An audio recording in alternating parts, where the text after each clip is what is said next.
Hello there and welcome. Good evening, everybody. Bonsoir, tout le monde. We do have tonight a game from the CPL Premier League, this time, but with a French team. CPS is gonna fight against Unlucky, and it does seem like with this fire group, I would say Division 3 over here of CPL Premier League has been having quite a few games over there with quite a few teams that did join in the last season. That I would say they're quite high skill over there. They did end up just wow, doing some amazing games. I do want to say that I'm sorry that we didn't actually get start on time again.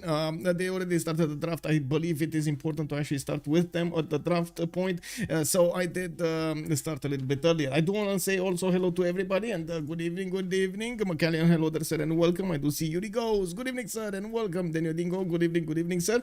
I do also notice Martinus 30, hello there, sir, and welcome. Rambly Man 420, good evening, sir. I do also notice David the Jetstream. Hello, sir, and welcome. Hey, YouTube, how are you guys doing? Are you feeling okay there? Hello there, Jacob. Good evening. Always a pleasure to catch you at stream. Yeah, thank you, sir. Thank you for joining, sir. Here's a proper K-Shake factory today. I hope so. I mean, yeah, it might happen. Let's see the map. They're first going through the pre-game ban phase, and you can see these bans ticked off on the left and on the right? We do have left side. We do have Sumeria being taken out by Unlucky and Hungary, while on the other side we're gonna have Gandhi and Theodora being taken out. Also, let me take a look. Wind Dream, good evening, sir, and welcome. Hope everybody's gonna have a great week indeed. Good Abend, Cleozin, good Abend, my her. We have Vidcommon. Colorado, good evening, sir, and welcome. Who had the win yesterday? Oh, didn't I finish that? Oh, I didn't finish it. It was Last Day Company. With a very nasty late game over there. So many GDRs. Oh my god, you gotta watch that. Of course, I do want to reiterate ad high for the videos. You're gonna find all of the VODs on YouTube, so if you don't want to search for YouTube, exclamation mark YouTube in chat over here, and you're gonna get the link to my YouTube channel. Oh no, I guess it's not here. Kick W. Anyway, I guess you do have the link somewhere. I'm pretty sure I put it somewhere. If not, oh yeah, it's right underneath my about. You get the link over there for my YouTube, and you will find the vote. And of course, I'm also streaming on both platforms. Natro, good evening, sir, and welcome. Musdrat, hello there, sir, and welcome. I do have to say, I did have a few problems with the OBS. I updated my drivers yesterday, and it seems like they reset something because I was getting in. I was clicking start on streaming on both platforms, and OBS just crashed. No error, no nothing. So yeah, I did actually after a few tries, I did figure out exactly what it was. The codec was not set correctly. I'm not sure exactly how it got reset there, but you know, it is what it is. I fixed it, and now we can marvel at this game here. We're also going through the ban phases for the maps right now, and it does seem like, of course, they do have quite an array of picks to go for. They took out both Plangias, Primordial, 7 Seas, Tilted Axis, and Inland Sea, while we do still have Lakes, Rich Highlands, and Highlands available for us. So prepare yourself for quite a long game here. Whatever map is going to be chosen, I'm pretty sure it's going to take quite a bit of time. So I think we need to get the nachos and the popcorn out right now and prepare ourselves with some very good sauces so we can take a look at this. Oh yeah, we do have two maps remaining, right? The Rich Highlands and the Lakes. So yeah, no Highlands. People just don't want to play Highlands. Oh, by the way, thank you so much, Mopiplo, for the follow. Much appreciated, sir. Also, Azur Wild Rift, good evening, sir, and welcome. Thank you, sir.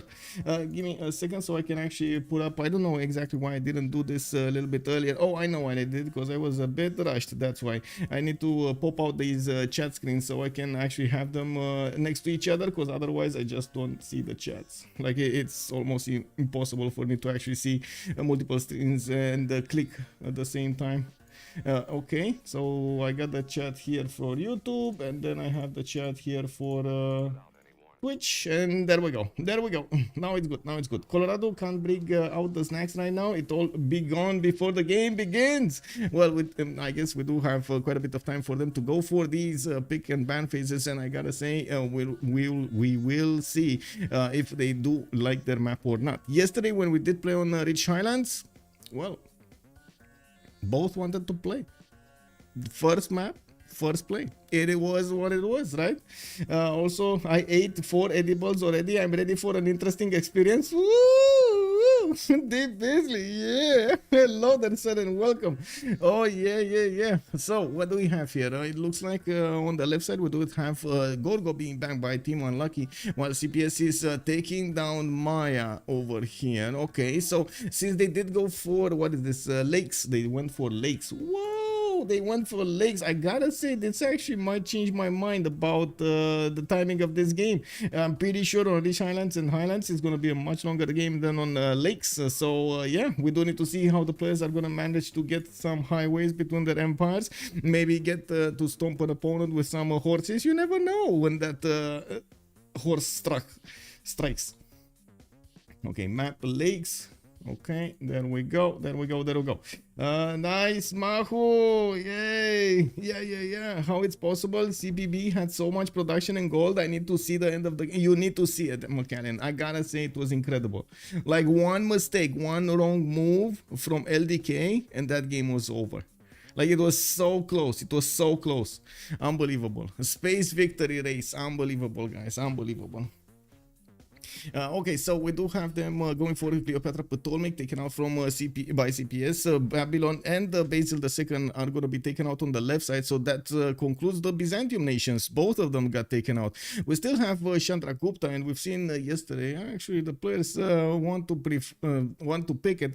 We've seen it actually did quite well to hold his opponents at bay for a long time, including conquistadors, which is not something easy to do. So we do need to see if the players here in this particular game are actually gonna like that civilization, because again, a lot of the times the player preference does matter quite a bit.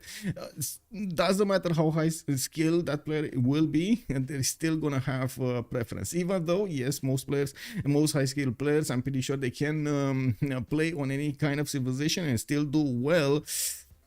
On those preferred civilizations, they do tend to shine. So yeah, I can totally get it. Demons, good evening, sir, and welcome. Nobody makes my mistakes. no, so nobody made any mistakes. Yeah.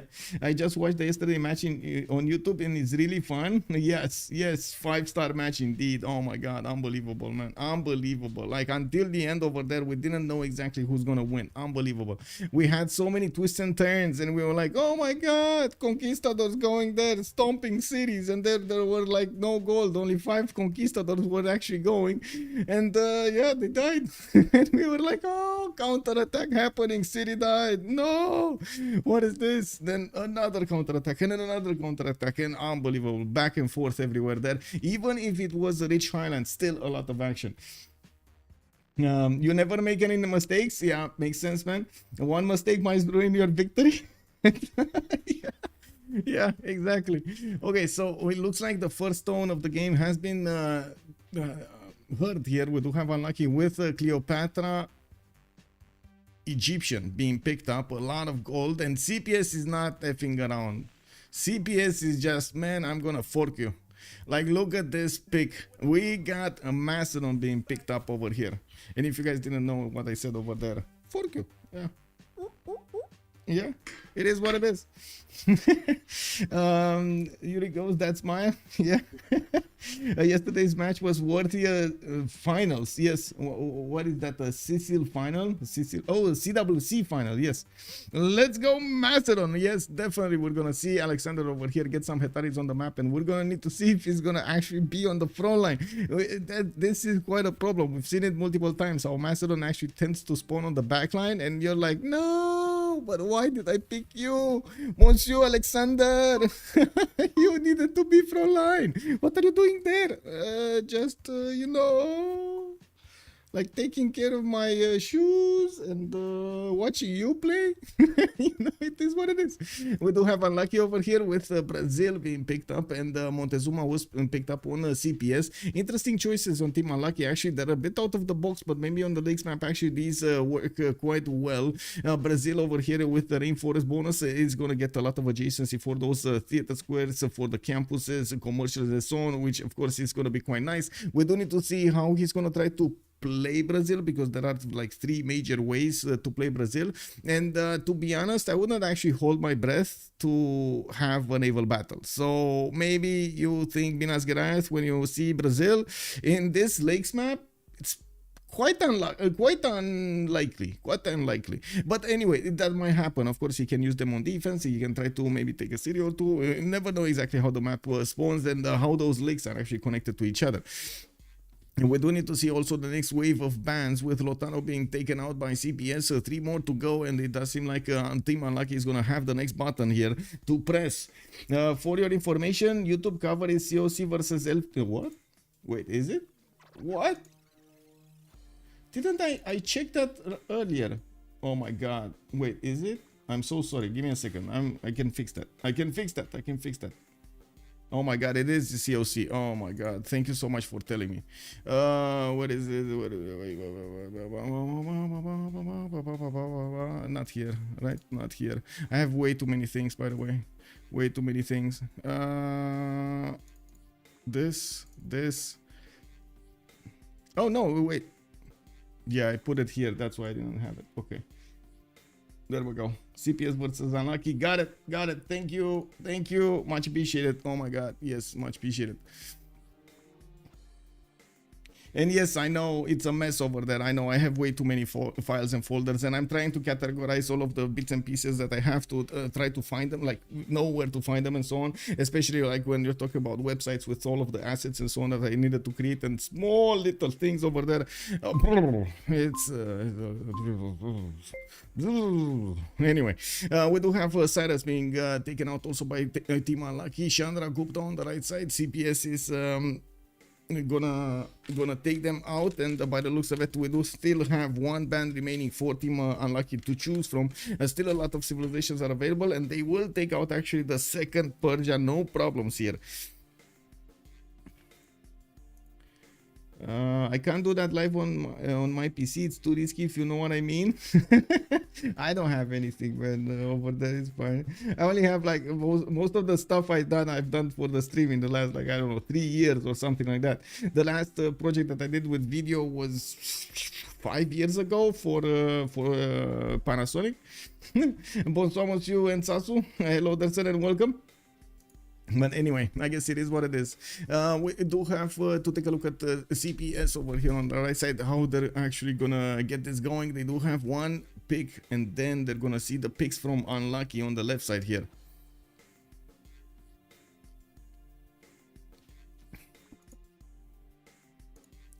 Whoa, big screen. Okay, there we go. I don't know how every time that get again reset. I need to put the chat so I can see the chats. There we go.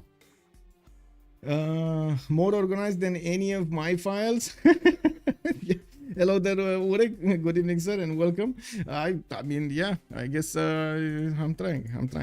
It's still not there. I'm gonna need to do another filing system. I'm pretty sure this year I'm gonna need to upgrade my computer, hopefully, and then I'm gonna need to get new drive. So when I'm gonna get new drive, I'm gonna get the opportunity to actually have everything properly organized, updated to what I know it should be after I reached so many problems. But anyway, CPS looks like Khmer is gonna looks like it's gonna pick Khmer, and we do have Team Unlucky needing to go for the last 2 picks here, and they're thinking about what to do here. They already have Brazil and Cleopatra Potomac. I believe the gold is definitely with them. They need some firepower, and they will take Teddy Rough Rider, which, I mean, I guess it's fine, but where Genghis?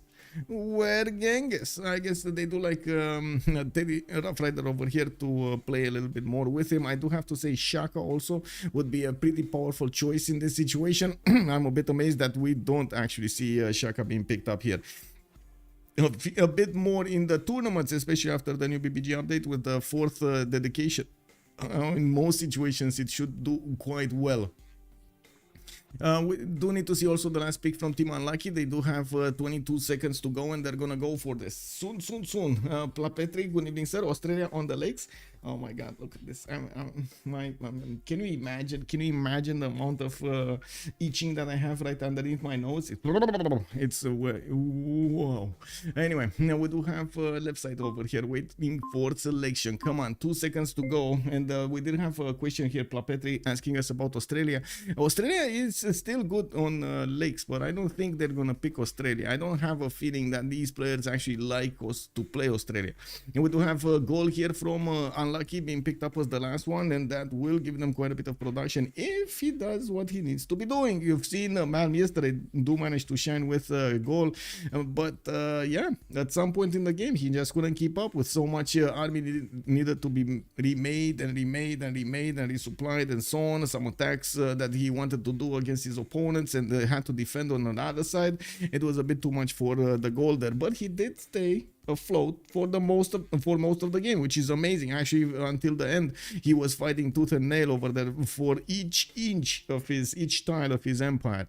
Oh my God, we got the we got Mvemba's coming in. Congo, we got Congo. Is this real life? Is this real life? We actually have Congo in the game. Oh. I think one's missing, by the way. Who do I switch? Who do I switch with? Tob? Guardian, I guess. Tob? Anyway. Let's go Congo, indeed. Long time no see, quite clearly. Been a while that I got enough time to commit to a live game of Civ, but no, it's time again. Good evening, Hightower, and hello there, sir. Welcome.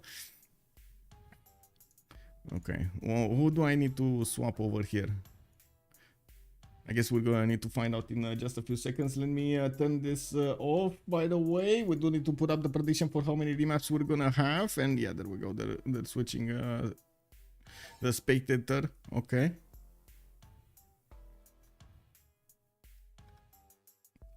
Wow, I see the computer has a very nasty opinion about the open slots.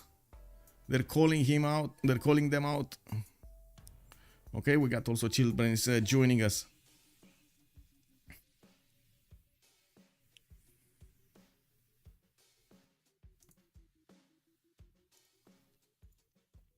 Okay, let's start up the prediction over here. How many remaps are we gonna have? 0, 1, 2. Submission period 10 minutes. Start the prediction. There we go.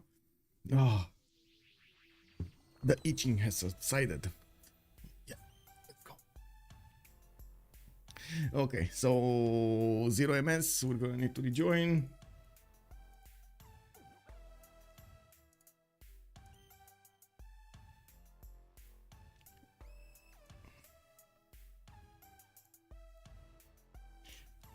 I'm putting up the prediction also on YouTube. Macedon finally, now we just need Genghis. There's no Genghis. There's no Genghis in the game. They went for Mvemba Nzinga. To be honest, it's not that bad to have Mvemba Nzinga. Maybe we will actually see those Ngao Mvembas just stomp cities. You never know exactly what happens, right?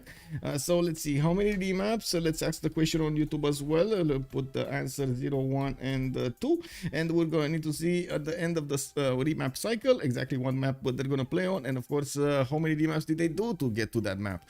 We do have also the players starting to get into their correct slots. It looks like it's gonna take a little bit more time for them to pick up their civilization also, and I'm waiting to see exactly what kind of priorities they're gonna do on what civilization. Yesterday actually we had a win with Australia. LDK did manage to do it without having any kind of priority in the slot over here. He was last slot and he still managed to do it. So yeah, definitely it's important, but as you can see, not as important. We do have to take a look also here. GoodShoot is gonna go for Mvemba Nzinga. We got Kid on Montezuma, and it does seem like FizzLePoisson still needs to pick up his civilization, while FivezzZ did go for Alexander. Oh, I mean, the last time Alexander over here, or I should say FivezzZ, was a little bit, you know, calm. He just wanted to do his own simming. He just wanted to do, not take part of that many wars. You know, like he wanted to get the win, but without that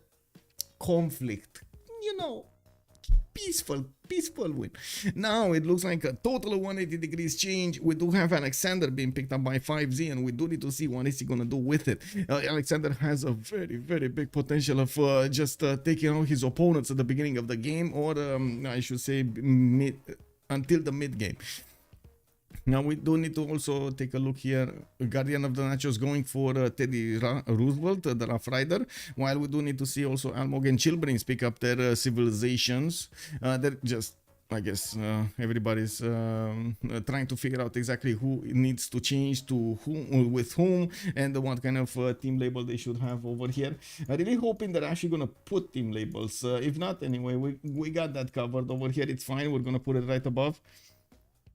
Teddy kind of sucks. I don't disagree. I mean, it's not bad as a civilization, but I wouldn't really say that, oh my god, he's just gonna stomp the map because he picked Teddy. I do want to also quickly give you a readout of what is going on in the Division 3 of CPL Premier League. We do have Team Unlucky with already 14 wins and only 2 losses, while Chacun Pour Soi has only 3 losses and 10 wins till now. They did probably play against each other in the previous match, but I guess we can actually take a look quickly. What did they do? Can I? Unlucky. There we go. Escape goes Chacun Pour Soi. There we go. So Unlucky did manage to win the first game against Chacun Pour Soi. We're going to need to see if this is going to be the resurgence of Chacun Pour Soi. Their equal, their tie.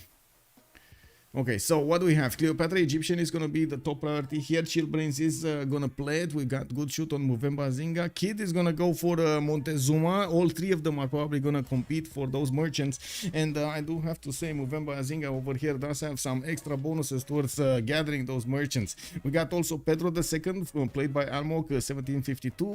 FizzLePoisson is going to go for Jayavarman VII. Guardian of the Nachos for Teddy Roosevelt, the Rough Rider.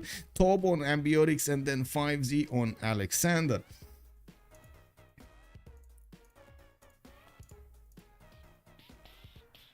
Macedon needs to play like the aliens on Independence Day 1. Peace. Yeah, peace. We come in peace. Oh, that scene with what was it? Will Smith, when he opens up the door to the alien craft and the alien just, some tentacles come out and he was like, poof. Yeah, peace. We come in peace. Angie Jimmy, hello there, sir, and welcome. Good evening. Yeah, I'm also glad we see something out of the box over here. Definitely Brazil is going to be something we need to take a look at. Mvemba Nzinga also, I want to cover that a little bit more than usual. We don't get to see these civilizations that often, right? So definitely we want to check them out. Bonsoir Fifi, bienvenue. Athena, I don't know exactly where Athena is. I gotta say, I don't know where Athena is. I know she was downstairs at some point. It switched, it swapped slots. I don't know how to say it, with the other, like with the big cat, with the old cat, and the old cat was just moving around at some point here. And then I had to start the stream, and I totally lost track of it. She will probably come a little bit later, you know. Let's see when she's gonna start meowing. She tends to meow at the door, so I'm gonna know. Macedon OP early game with the military general. Macedon is definitely OP. Yes. No, I'm not. You think it's well? I guess it is, because it does create those roads. So yeah. Well, let's see. Macedon over here on the top right, left part of the screen. We do have FivezzZ with freshwater settler if he wants to. He has a very big sliver of land over here that he is actually. Ooh, wait a second. This is not who this. This is Kongo. This is his ally. It's fine. So if he actually settles on the coast, it's not that big of an issue. He does have the freshwater, the 2-3 deer tile in the capital, and quite a few other tiles to use. Also +3 campus that he could take over here instead of that cheap tile. He does also have a city-state to kill in the form of Vatican City and another ally to the right side. That also means he might not have an opponent. Oh, this is gonna be bad, Brazil. This is gonna be bad, Macedon. This is very bad, Macedon. What is this? You pick War Nation and you end up in a seeming position. Oh, I guess his next door opponent is gonna be Almog 1752, but Look at this, man. Look at all of the logistical effort that he actually needs to undertake to go towards Brazil. He needs to put cities on the other coast, always put the units in the water, you know, to get them wet and then get them unwet and move to the southwest, maybe create a road over here. It will take like 30 turns to move an army here. That's incredible. Anyway, I'm pretty sure Macedon is gonna be crying out, please get me out, get me in a frontline position. I don't want to sim with Macedon. Who wants to sim with Macedon? You know, like, not me. Not me. You want to swap places? Yeah, we can swap places. Yeah. You take Macedon, I take Gaul. It is what it is. Anyway, yeah, we do have him to the southeast also with Kongo, and Congo is gonna have the fresh water coming up from these lakes and also the river to the northeast, the city state to take out. But no, this is a city state to keep. This is not a city state to take out. Oh my god, he should be actually right now starting up the prayers for the city of Candy. That city is possibly gonna give him a lot of these relics, and he needs all of them. All of them. That is incredible, by the way. If he's gonna manage to get like 3-4 relics, we're gonna see a very powerful Congo. A very powerful Congo. How is this possible? Like, look at, he's like 8 tiles apart from Candy. Unbelievable. Also, guten Abend, Salty Cleopatra. How are you doing, ma'am? How are you doing? How many Alexandrias can you settle? Yeah. There can be only one, the one. I mean, Pedro is here, but not Wilhelmina, but we need more cats in the stream. Yes, every time I see this 2 tiles, I want to see full of polders. Oh my god, yes, I guess Wilhelmina would have definitely made a much better choice here. Even if he doesn't have that many rivers, he could definitely thrived, I would say. Well, let's actually take a look at Montezuma. Tenochtitlan, played by Kid. We do have him with one big continent. Does he have actually an opportunity to go for another continent? Yes, but that comes at a price. He needs to take out his opponent here. Chillbrains is the guardian of the green continent, and we do need to see if he's gonna be able and capable to stop the kid from getting those extra amenities. We do have Tenochtitlan actually working hard to get an Eagle Warrior here, working the 1-3 instead of working a 2-2. Interesting choice here. That's a lot of production that he wants to put into Eagle Warriors, and I hope it's not gonna be dedicated to the city of Candy. I'm pretty sure they're gonna realize the city of Candy is very valuable, so they don't really need to take it out until they actually, how do you say it? You milk every one of those relics from it, basically, right? You don't want to kill this city until you got everything. So you know all of the wonders have been met on the map. You got like what, 4 wonders, so natural wonders on the map. Those are possibly 4 relics. He needs to talk with his allies right now and ask them, please, if you see wonder, do not meet it. Then just stand there. It's fine. When I will give you the how to say, the moment I soothe Candy, there you go, you have the go ahead. You can actually meet that wonder. Bam. Athena the cat is absolutely the mascot of the channel. yeah. Oh my god, I actually have a meme with her, but I need to actually make it into me. I got a clip on my PC when she was standing here, and I was saying, come on Athena, like get down from there, and she was like you know, she was like just raising the paw. didn't care at all that I was trying to get her out of my PC over here. I'm excited to see Brazil. Yes sir. Yes sir indeed. Let's see, Egypt is gonna get his floodplains to the southeast of Rakedet, to the northwest also. A lot of stones. Oh my god, 4 stones, man. The stones on this guy, man. Chillbrains over here is gonna get quite a bit of production with those stone tiles. We got him also with scouts coming out from Rakedet, and from what I do see, he's gonna get quite a few amazing cities here to settle, good jobs to get, and I'm pretty sure Lady of the River Marshes is gonna be nice. Even at Temenaki is gonna be quite good with so much floodable terrain, floodplains, so many floodplains. We do have him scouting the south as well as the north and the west. It doesn't look like he's gonna have an opponent in the south. That's a lot of territory without a nation here on it. Ooh, did he just buy a scout? Wow, he did buy a scout. Why? I guess he's on the front line. That's oh. Wait, what? Wait. It's an east versus west again?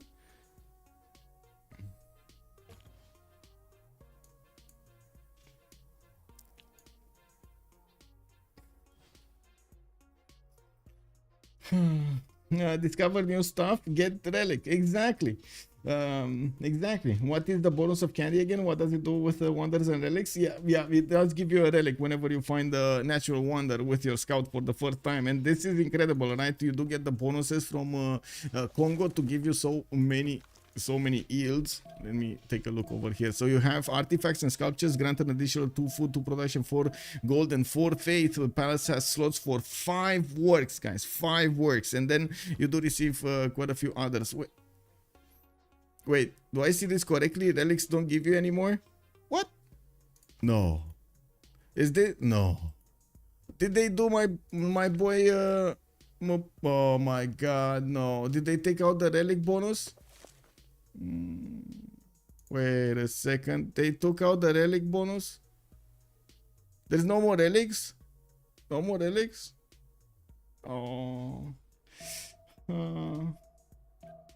Relics is on leader ability. Oh, yes.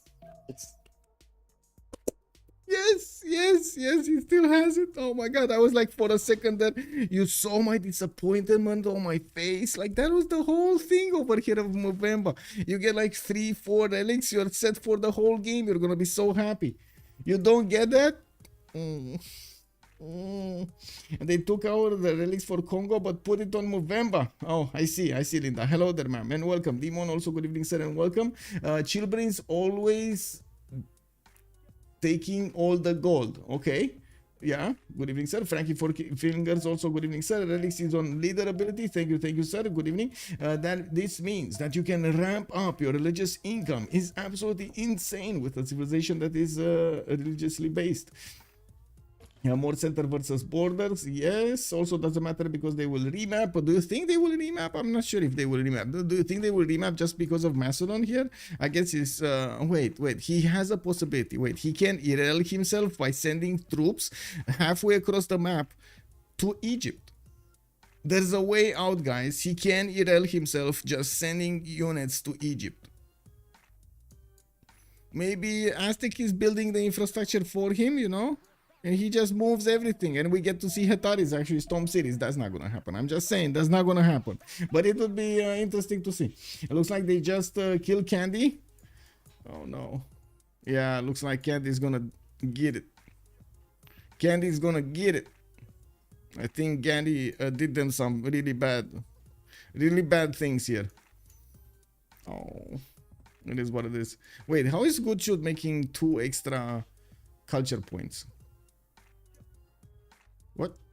I'm pretty sure he's not working 2 jade tiles. Anyway, we got the remap going on here, and we're gonna need to see how this is gonna be chosen. Let me actually put up there we go. It should be fine now. Why am I not here? Or maybe I'm... Oh, I am. Okay, it's fine. Depends if they find Candy first. In this case, it's just Sim. Oh, we do have them remapping this, and I guess I can imagine it's all because of Macedon. I can imagine it's all because of Macedon. It didn't really matter to see the other Civs, right? It didn't really matter. We had Rio de Janeiro. Oh, this is a spawn you want to get out with Rio de Janeiro, to be honest. Yeah, not a lot of rainforest. Not ideal here for Rio de Janeiro. Yeah, I mean, here it would have been amazing. There, not so much. Not so much. What do we have on Gaul? Do we have stone tiles here? Some stone tiles to the southwest, not a lot to the northeast. But as you've seen yesterday, he can make without.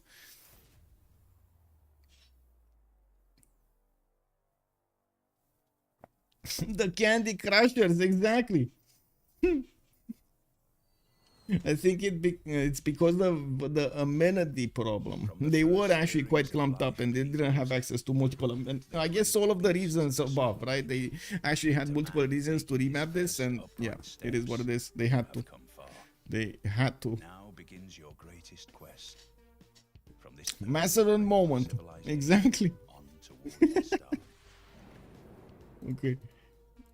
Let's see, what do we have here? Another lakes map. Another lakes map. It looks like there's a scribbling on the map. Can anybody make out any words here? I see a C. This is definitely a C. Right? This is a C. Any other scribblings? This I don't know. This is a hook. I guess this is a hook. Okay. This is an S on. Okay, right? This is an S. Okay, and what is this? Lol. Anyway, I guess the AI that's the generator of the map is not really an AI. Had some fun while doing this. Let's actually take a look. Macedon. I guess it's good that we actually get to talk about Macedon first. And yes, Macedon acquired the target. We do have Egypt next to Macedon, and Chillbrains is not gonna like it. We do have also to the east side, let's see, the Rough Rider. That's gonna be the GuardianOfTheNachos, which today is gonna need to actually protect Chillbrains. His name is gonna change to Protector of the Chillbrains. We do have Macedon coming up with Settler right on where he spawned. He's gonna get his 2-2 base. He does have the warrior moving to the north, and he's gonna quickly figure out that's the sea going on there to the west side. See what I did there? We got also 3 turns for the scout coming up from Pella, and he can definitely settle to the south if he wants to. Not ideal to settle in the floodplains, but I'm pretty sure he wants to get a little bit closer. Kuchi here with Chillbrains. We do need to see if Rakedet is gonna be standing after all of those Setaris will manage to stomp their opponents. Also, we found 31 goodie huts. Whoa. That's a lot of goodie huts. Okay. 31 goodie. Wait, can I search for goodie huts? Tribal village, right? Let's see. Tribal village. Search. 34. Yeah. The Beasley, I'm sorry, man. We got 34. Your map, not as high in standards, man. I don't know what to say. It is what it is. Yeah, it must be a skill issue. Is this map large or huge? This should be on standard. I don't think it's large. It's just lakes. Is a little bit more land than usual anyway. Hello. Map size standard. Okay, so let's see. What do we have here in the south? Is there any opponent? No, we're not going to have here. We do need to talk about America. America did not actually settle yet. He could definitely settle, or if he wants to, in the north over there on the wheat tile. So he gets his... Wait, do you get a 2-2 base on the wheat tile? That's actually quite interesting. I think you do, right? I think you do get a 2-2 base on the wheat tile. Yeah, there we go. And then he's probably going to settle here on the gypsum as the next city. He also has another city on another amenity to the southeast on that citrus tile, even though I don't like that settle at all. It doesn't have a single 2-2, nor does it have a lot of food except that citrus. We do need to see also if he's going to take out cities and how close is he going to want to get to Macedon. We do have them very, very close to each other. I'm pretty sure they're going to settle in front of each other soon. And this will matter quite a bit on how they can approach the war. Macedon is a war machine, but it does take time to get there. Now, we're going to need to see when he's going to finish his Basirki page if he does decide to go against his opponent. Now, we need to take a look at Brazil. Okay, ish, not a lot of rainforest. He's not in the middle of the map. Usually you want to have it in this line, right? You do see over here in the middle of the map you want to have Brazil, so it benefits from the most rainforest. And well, now he's going to be a little bit to the south. He still has a decent amount of rainforest. As you can see, the 3 bananas to the east side. He is going to get quite a few mountains and some floodplains to the northeast if he's going to want to dip his toes into those. Now we do also see him with a lot of fresh water and so many rivers. He's not going to have a problem settling cities everywhere, and he's also quite far away from an opponent. We could consider, of course, Alexander here an opponent, but I'm pretty sure Alexander is going to be much more focused on taking on America and maybe Egypt to the southwest. He can definitely take on both if he wants to. He needs to prepare a little bit for that, though. We do have Mvemba, Kongo, also with a scout coming up in 1. He's not going to get the city of Candy anymore. And by the looks of it, he has a very angry face. Well, now he's smiling, but yeah, he's angry. He's really angry. Avem a very good evening, sir, and welcome. You want to watch her? Now you want to watch her? Oh, okay. I'm trying to say what you said there, but I don't know. Anyone played the PAL World? It's absolutely hilarious. What is PAL World? No, I didn't actually. It has a huge amount of bananas. I think I saw yesterday somebody who is it, Briali, from the Canada States or something like that, the streamer. She was playing this game. And my only comment was because she was trying to do like very small chest, like very small chest, big feet, and I was like, clearly the hands are very small. She needed like very big hands to go along with the small body, you know, like. If you go that way, you might as well just go all out. He said he hates Alexander. Whoa, wait, who said? Who said? No more candy. Yeah, no more candy. That is unfortunate. Has a huge amount of bananas. Yes, he does. He does. This is gonna be Almog, the banana king soon. He's also gonna benefit from quite a few ivory tiles and fur tiles if we're on that subject of resources.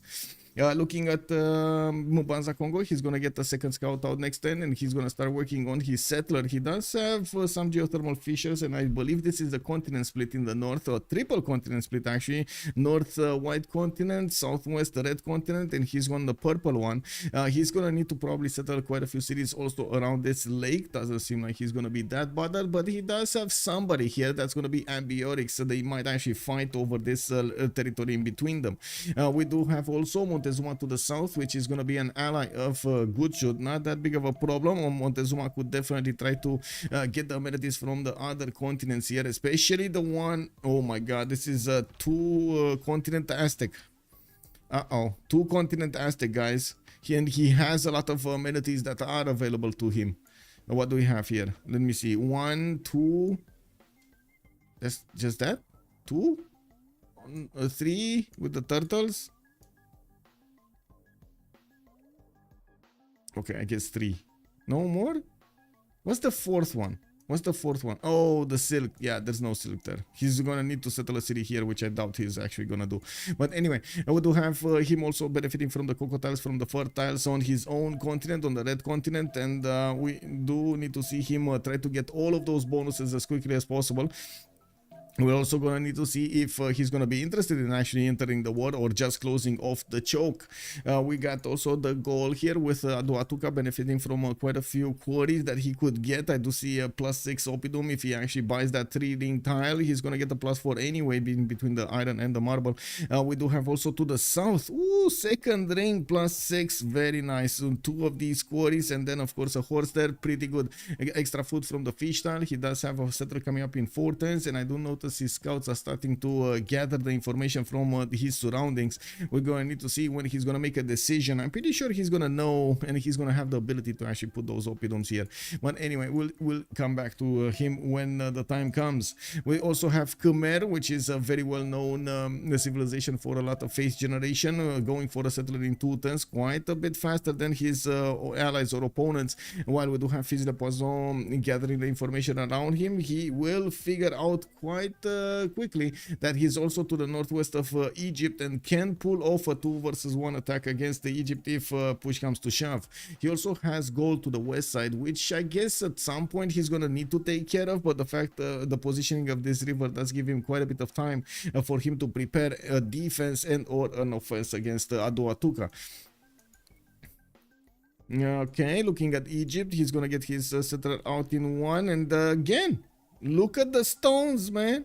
Look at the stones. Like, Chillbrains is not effing around. He has again 4 stones in the 5 stones. This time around, he has more stones.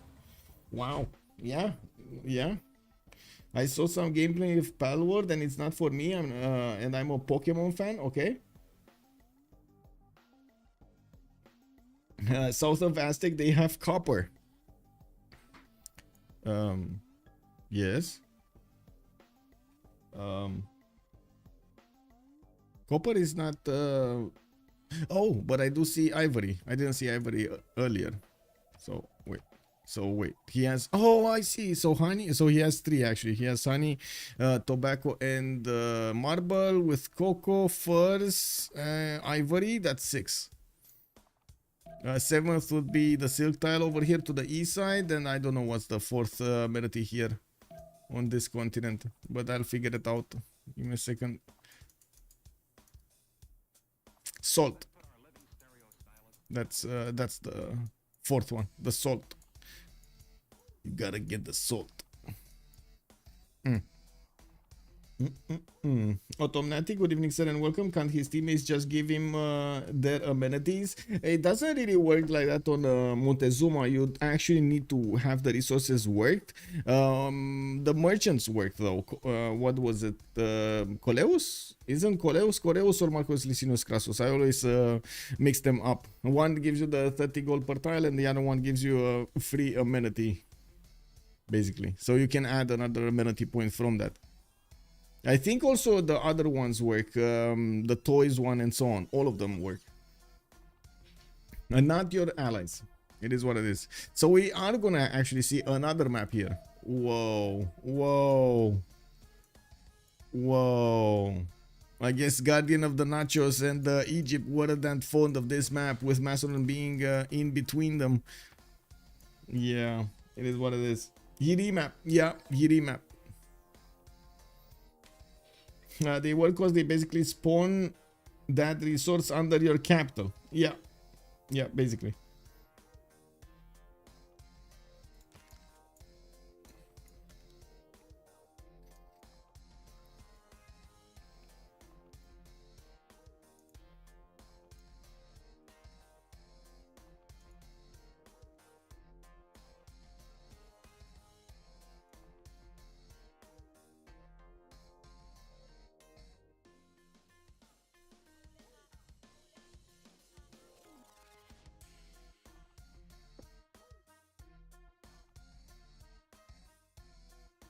Taking his first upright steps, you have come far. Now begins your greatest quest. From this early cradle of civilization on. Okay, so since we do know that they spent both of the remap tokens, we can actually choose the second option here and finish the prediction. Whoever's gonna get the most points here, we're gonna need to see. Let's actually take a look here. Who did it? Who did it? Two people did it. Total voters: Sharkins 24 and MS Doll. Correctly predicting this game will have more remaps than usual, especially since the players are quite picky on their spawns. Now, are they playing the Russian roulette? Well, I guess we're gonna see where Macedon is. And yeah, you could call, if you call Macedon basically the bullet and the map generation as the drum. Yes, basically this is what it is. Right? We're gonna need to see if Macedon here is actually gonna get out of that battle. What is Macedon? What is the big guy? What is the big man? What is the big man? Oh my god, I don't see oh, I see Macedon. What are these legs? Look, they're like a paw. It's like a feet. Wait, look. Oh my god, look, he's standing on somebody's foot. Print, of course. Yes. You know, you mean Massive Don? Yeah, Massive Don. We do have to take a look here, but I don't want to finish what's going on YouTube because I did not put that up there. Groovy Fit, good evening, sir, and welcome. Bună ziua, Heinig Dave, hello there, welcome, sir. I'm possible. It's impossible. Yes, you need to say it with the correct answer, you know, accent. It's no step on foot, I will report. Yes, I mean, don't disturb the feet. You gotta keep the feet, you know, you gotta keep the feet safe. Most important thing, keep the feet safe. We got Rio de Janeiro here coming up with a scouting 3, and this time around he's actually right smack on that line I did talk about earlier. He's definitely going to get a lot of rainforest all around his territory, some mountains in the south, and I do notice getting his stones here to the north. That's a lot of chops. I'm pretty sure he's not going to be interested in improving these 2-1 tiles into 2-2s or later on 2-3s. We do need to see him also getting access to his horses. That's unfortunately keeping him from putting a very good campus tile, a +3 there or +4 there, which I would imagine he's not going to be happy about. We do need to see when he's going to get his animal husbandry, or if his allies are going to give him give him the information that he actually has a horse tile there. In the third ring to the south, he does have an iron tile to the southwest, and I do notice he's gonna need to get a city there. I'm pretty sure he doesn't want to spend as much money for that. A pretty good city to the west side with multiple bananas, access to sugar tiles, and also can settle on the honey tile if he wants to for the extra amenity immediately, and of course some extra food in there. He will have the tutus to work at the beginning, and then switch to the bananas for some more food. We do need to take a look northeast. We got Washington next to Pio This is a very bad Pio Oh my god, I guess I've seen worse, but this is quite bad. It doesn't really have any features on it, only one single forest, and I do notice he's gonna have at least 2 hills that he might actually make work here. With of course we will still have him with the era square that he's gonna get from that wonder, and we'll probably have an incentive to go there. But I gotta say, this is not a very good, very awesome spawn. We do have him with a few sheep tiles that he's working at the beginning, a few other tutus spawning to the north, and access to some fish tiles for the extra food. He has his horses in the third ring to the south, and I do notice the iron is also gonna be third ring to the east side. Both resources are actually quite hard to acquire.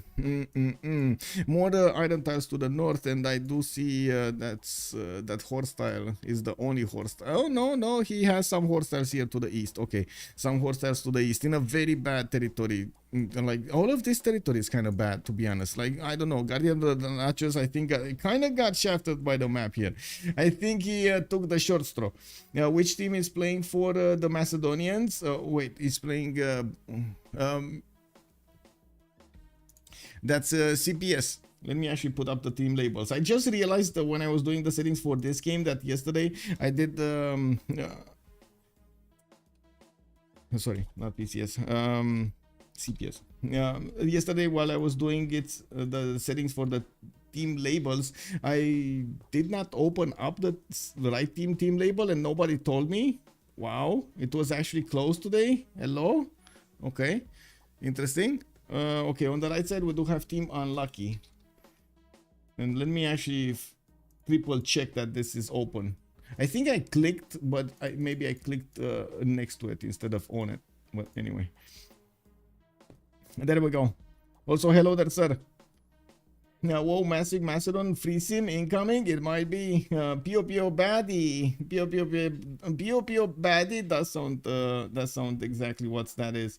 Macedon always settles near oceans. KW also Lakes is the match without production, but Barbarossa would be so strong with his Hansa or Ludwig.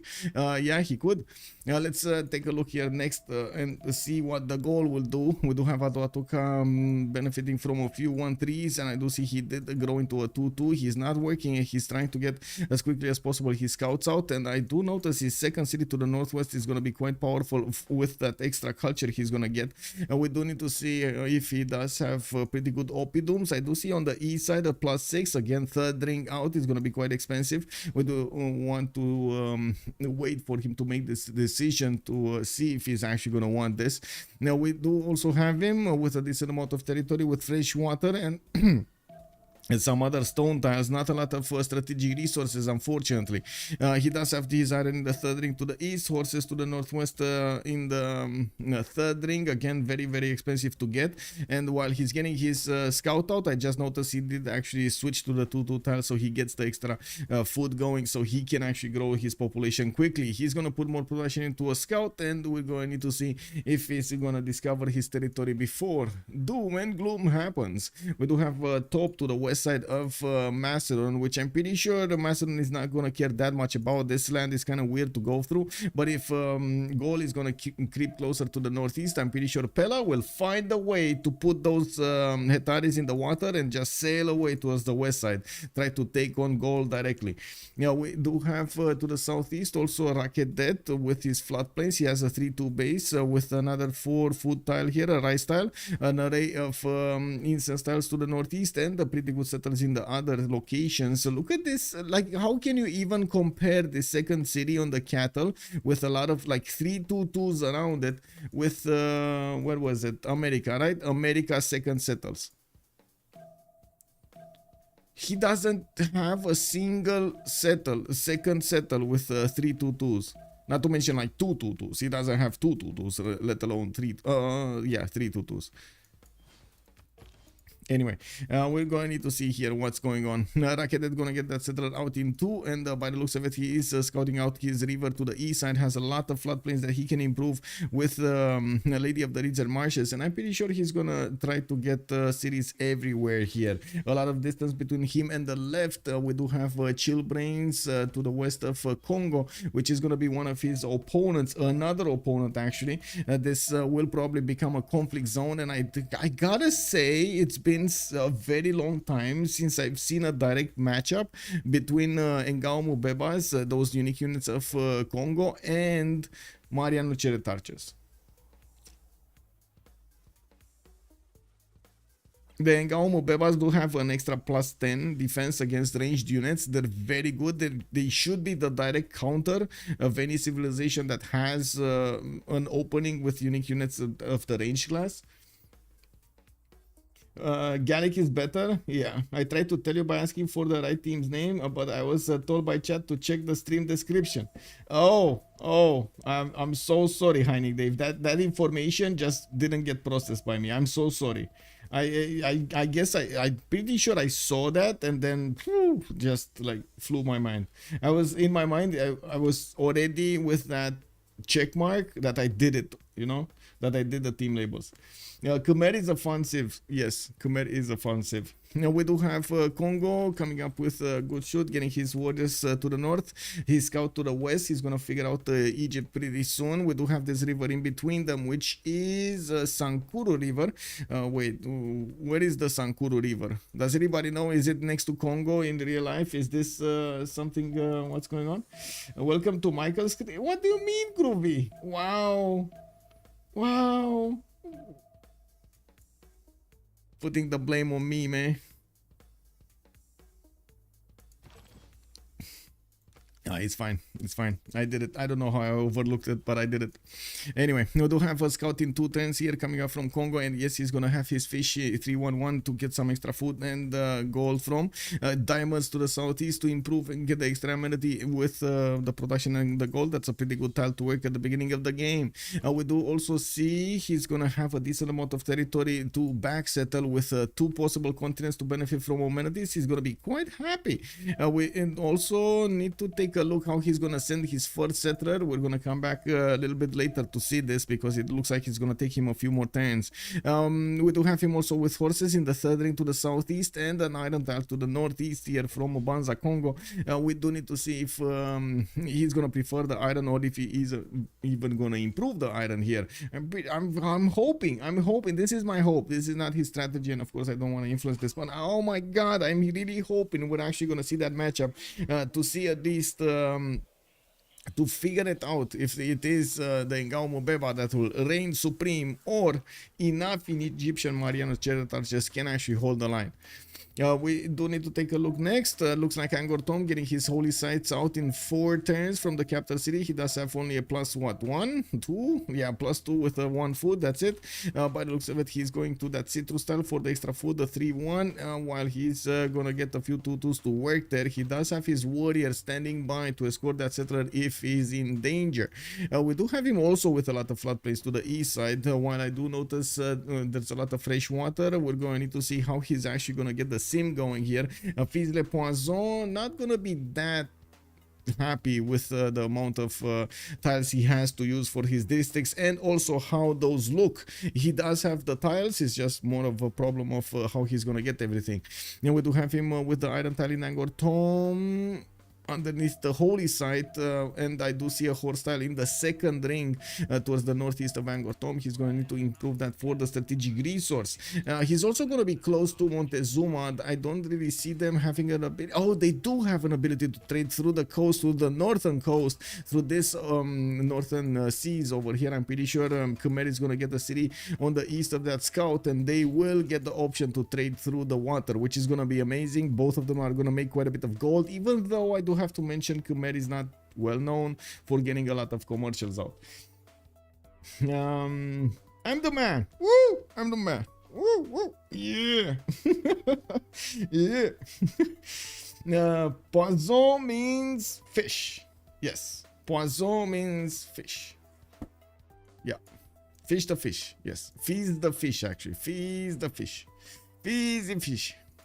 We do have Tenochtitlan, also Kid with that second city, Tlacopan, being settled to the north. He doesn't have access to another continent, which is going to be a wah, wah.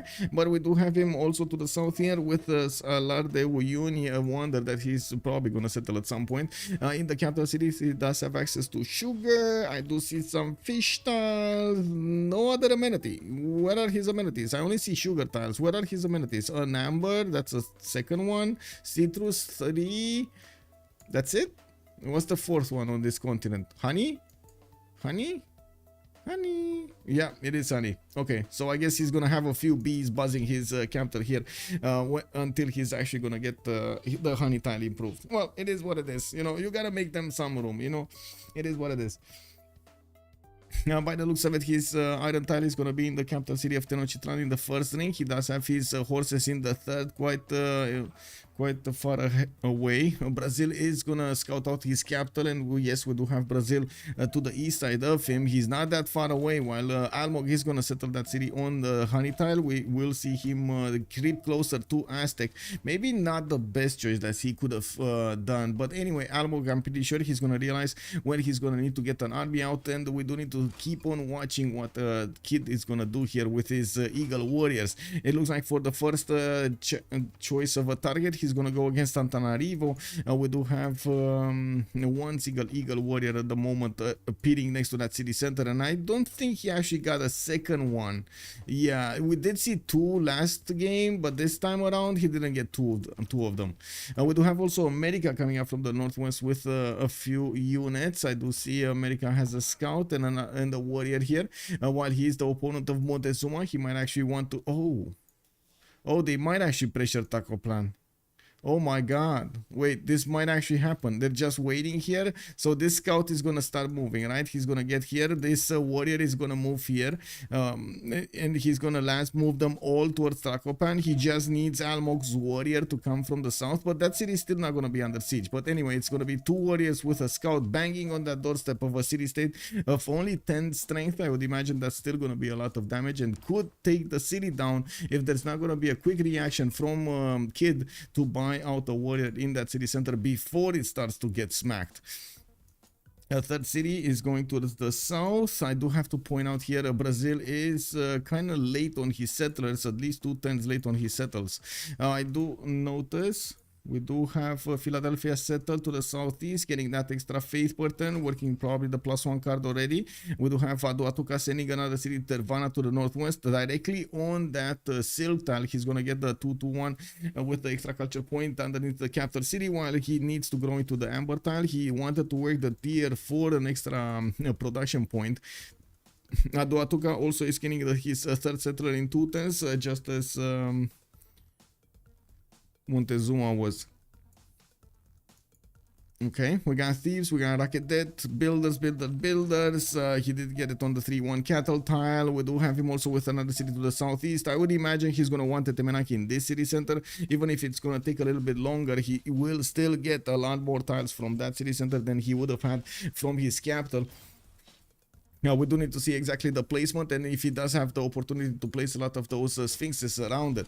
Macedon did get a city to the south, actually quite far away in the south towards Egypt, and I do notice FivezzZ is going to get another one pretty soon. We do have him going for Old Faithful to the southeast, and I do notice he's getting some builders out from his capital city. We do have him still choosing a target. I think he's still choosing a target. Let's see what Kongo is gonna do here. This is pretty big. Is this gonna be a 2 versus 1 against Egypt? Or is this gonna turn into a 1 versus 1? I think it's 2 versus 1 against Egypt, right? And Egypt is seeing the lands of Kongo, but I don't think he's aware about the north. Oh, Egypt. Naughty, naughty boy. Yeah, Egypt doesn't know. He doesn't know where his opponent is, Big Macedon. And GoodShoot has found the relic. Now that's more like it. Wait, did he actually got candy or something? No. He actually found a relic. Oh man, this guy is so lucky, man. He actually found a relic, just finding a relic. Just, you know, casually going into a hut and finding a relic. The footprint of the apostle. They got him. They got him. Wait, who was on the footprint? Who was it? Macedon? Macedon, right? Yeah, Macedon, right? He was on the footprint over here. Yeah, look at that toe, man. That's a very big toe. Good morning. Hello there, sir. Candy is not here. Candy is not here. Also, Macarian is saying CPS should win this game. It's a 2 versus 1. Candy is back. Is not here. Not here. Oh, it is here. There is Candy. What? Wow. Anyway, we got Vatican City, Nazca, Candy, Chinguetti, and Jerusalem. And I don't think Candy has been seized, by the way. But yeah, it's not been seized. I don't think it's even found by anybody. We do have Khmer to the south of it, and I guess he will be the one to figure it out at some point. We do have Mvemba, Nzinga, definitely needing the vision on that. Now, I do also notice the second holy site of Khmer did actually was actually put down, but without the shrines built. We do have some monuments getting out, and another third settler is moving to the southeast. He's gonna try to make as much as possible from that Gavron Plaza as he can. Aztec did also retreat from attacking Antananarivo. That warrior of Brazil, instead of going to the northwest to Astracopan, just forgot about it or got lost on the way, one of the two. But yeah, it looks like America did retreat with his own warrior. He's gonna get a tribal village there, and well, this attack is over. The dreams of taking over a city have crumbled. We do have Rio de Janeiro going for a 4th settler quite quickly, while I do see Almog getting his builder out to improve some of his resources here. We do need to see if he's gonna start pumping out an army. FivezzZ is already going for his bronze working, and I do notice Almog is going for currency in 12. Kid is gonna go for celestial navigation. Looks like he's gonna prefer to go for harbors in this particular spot instead of going for his usual commercials. A bit unfortunate that, oh my god, they got another relic, but on the wrong team. It's GuardianOfTheNachos that actually found another relic, but that's the wrong team. Oh man, that's not the GoodShoot team. That's not the big Mvemba team. Yeah, Chinguetti and Candy are well hidden. Yeah, Egypt may be a beast this game, given that the land quality is quite poor across the map, and he has the ability to improve this. It might be, but he's also going to be under attack from 2 very powerful nations, right? We got Macedon here to the north that will start putting down his encampments and his Basiliki Bates, and then we do see also Kongo from the east. I wouldn't say it's that far or that hard for Kongo to actually get an army towards the west side here. He moves quite fast through the rainforest, and as you can see, there are a lot of flat lines also between him and his opponent. Mvemba Kongo did go for City Patriot Gardens, getting the 40% towards the 1st district, while I do notice he's getting some more monuments for the culture. He's back settling here, which is a bit of a surprise. I was definitely expecting him to go for the west. I would imagine this is more for positioning towards his other districts, like where he's putting his Gavron Plaza and how he's gonna link all of the other districts from other cities to it. He did manage to get a trader from Nsundi. He's probably going to send it towards his capital city, building the trade paths there, and in the meantime, of course, still works on his monuments. He did try to see what's going on in Iraqi cities, and we do notice that Egypt is getting Temple of Artemis from his capital. This is going to be a massive increase in his city population. He already has right now 3 population with a lot of good food tiles to work underneath his capital and around him. He did pick a Lady of the Desert Marshes for the extra point of production on all of these floodplain tiles, and look at Abydos go. Like, Abydos is a very good city right now. Yeah, Lady of the Desert Marshes totally changed this. We do need to take a look next. More pantheons. River Goddess for Angkor Thom for Khmer. Montezuma didn't go for one yet. Macedon did not go for one yet. We don't have the Gaul going for one, but he's upgrading his amber tiles and he's gonna start getting more culture from them.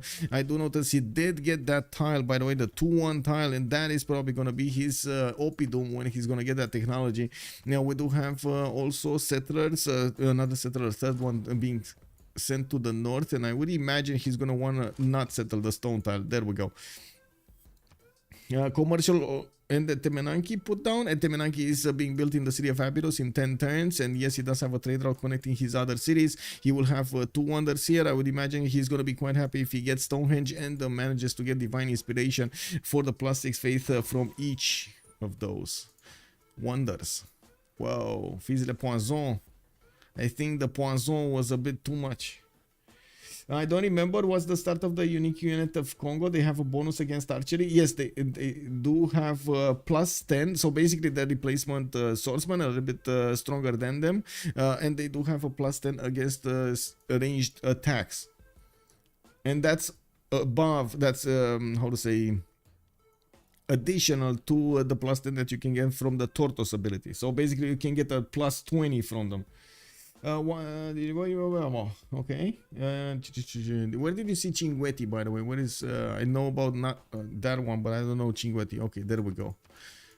There we go. Well, it looks like America is gonna figure it out. Did he crash? Did he come back? Did he? What's going on?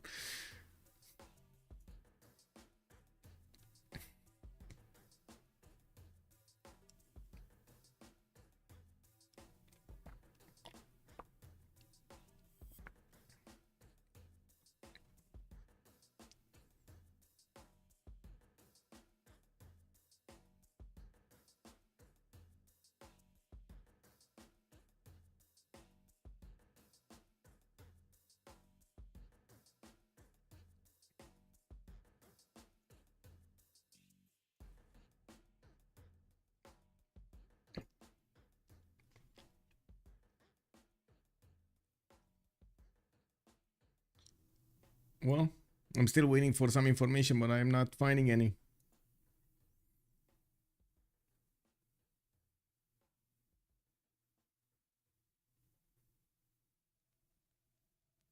Oh my god. Groovy, can I share this picture? Oh my god, this is beautiful. Groovy Fit is sharing us, by the way. If you guys want to share your own games, show us the pictures over here. We definitely want to see some eels. Look at this picture, man. Look at these turtles. Look at the polders. Unbelievable. Amazing land. Amazing. Mausoleum also around here somewhere? Or no.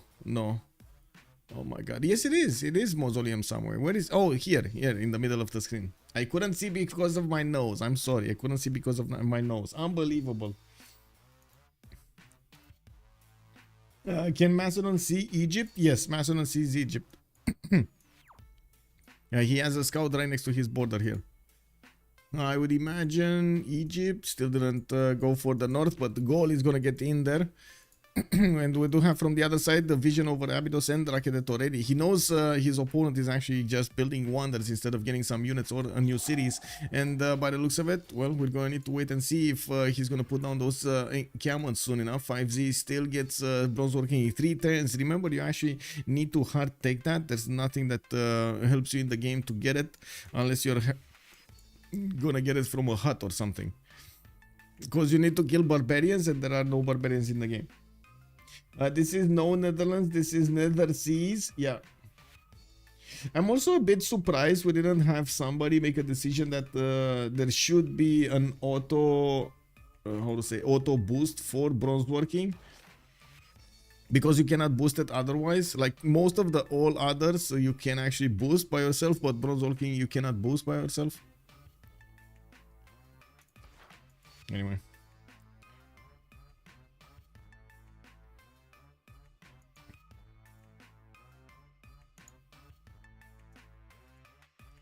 Whoa. Message.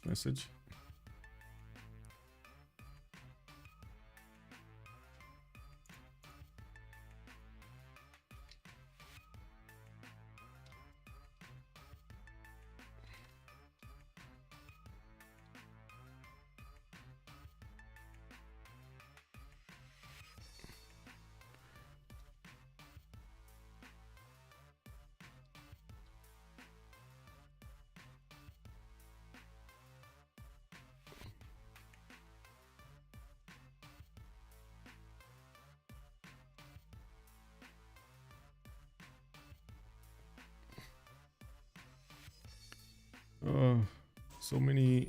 I'm sorry, I'm getting bombed over here by some messages. Responding. Oh, I can show this. Thank you. Oh, yes.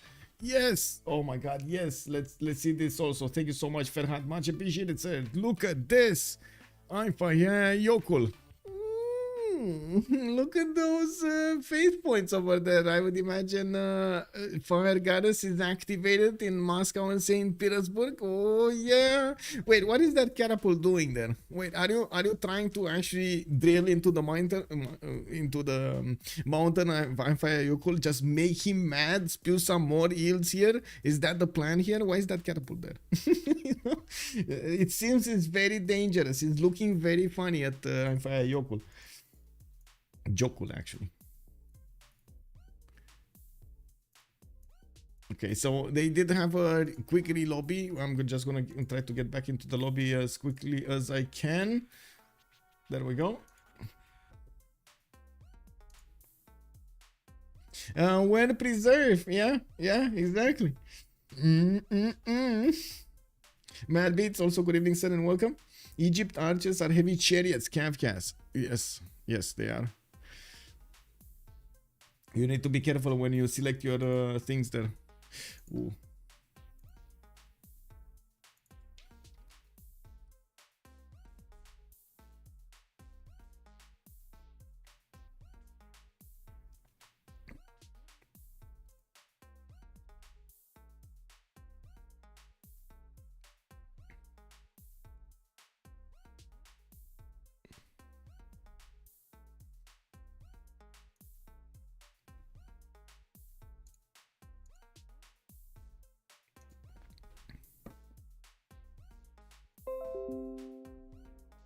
Ooh. I need to play at some point one of my turns in PYDC, in PBC actually, the play by cloud, but I cannot play right now. I don't really want to take a little bit of time to load into a game and then we get back into this one. It feels a little bit too much. Okay, we should be fine. We should be fine.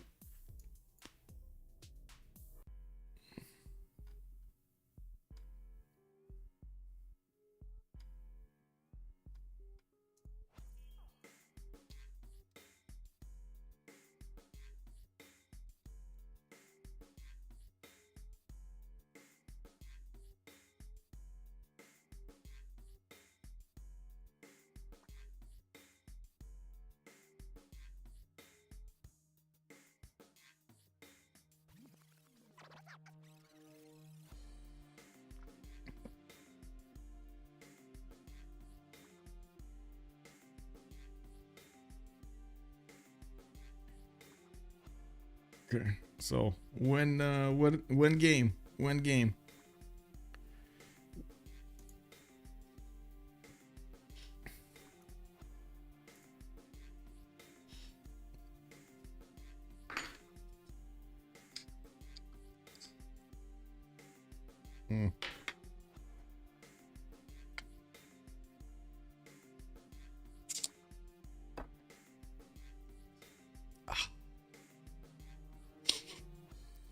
Yeah, the smell of Pepsi in the evening. Oh yeah, I'm missing a lemon. Yeah, missing a lemon. Have you noticed how it's much better to actually have lemon in Pepsi or cola, but not as good to actually drink Twist? You know? It is what it is. Wait, good shoot. Come on. You can shoot good. Come on. You can do it. Let's start this up.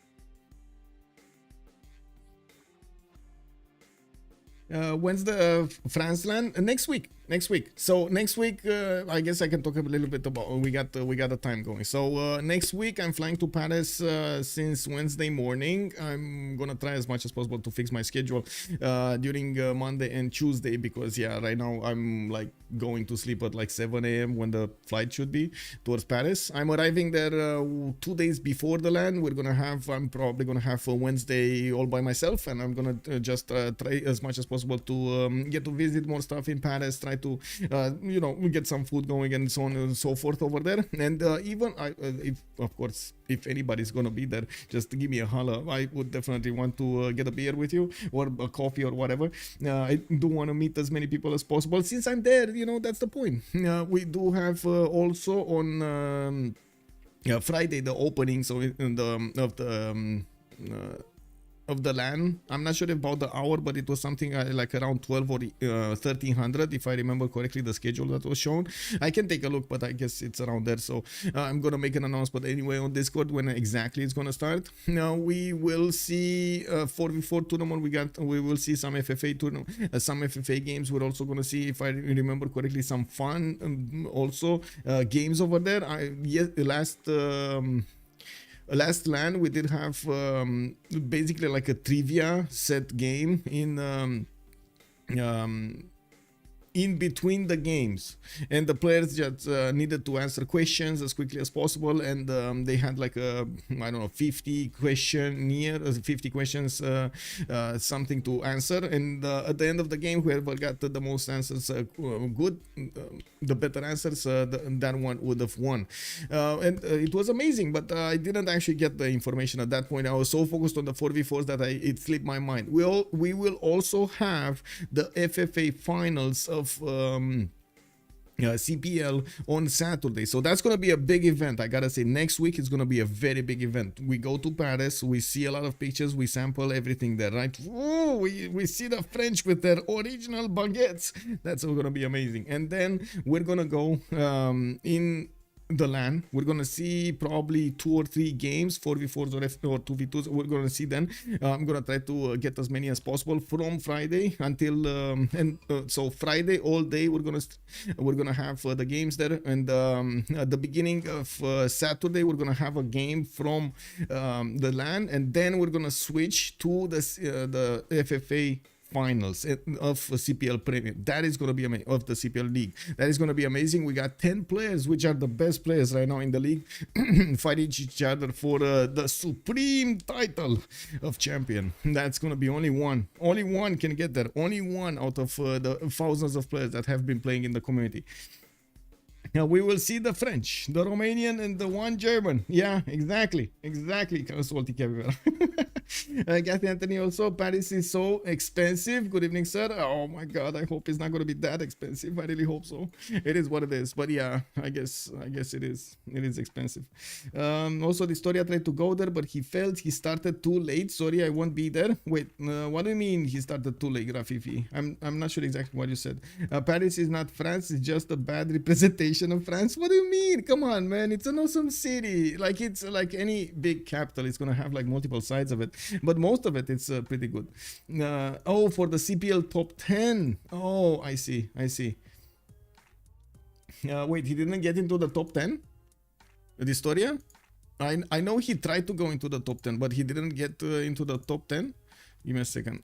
I think it's tomorrow, right? On the 20th, we're gonna lock the things.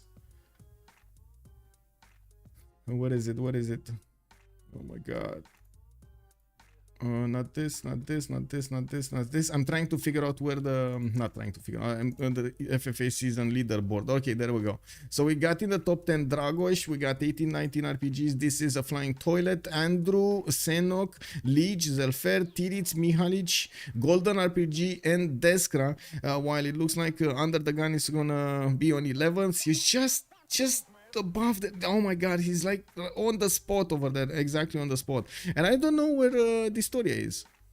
Where is Distoria? Is he the one with the 20th that he, no, wait, did he leave the server? WTF? No, he didn't. No, he's still here. Interesting. Interesting. Maybe he lost a game and he just, whoa, yeah, lost a lot of points. I don't see him anywhere. Anyway, I do want to come back to the game because we're taking a bit too much time on this. Is there a schedule of streams for the LAN event? I'm going to put one up. Yes, Sensa. So I'm going to put one up on Monday or Tuesday. I'm focusing as much as I can in these days to try to get as many streams as possible because I know I'm going to have a few days before the Civ LAN that I cannot actually stream and a few days after the Civ LAN that I'm not going to get to stream. We're probably going to see each other at the Civ LAN and not before or after. So I'm trying as much as possible to cover the work I have to do before.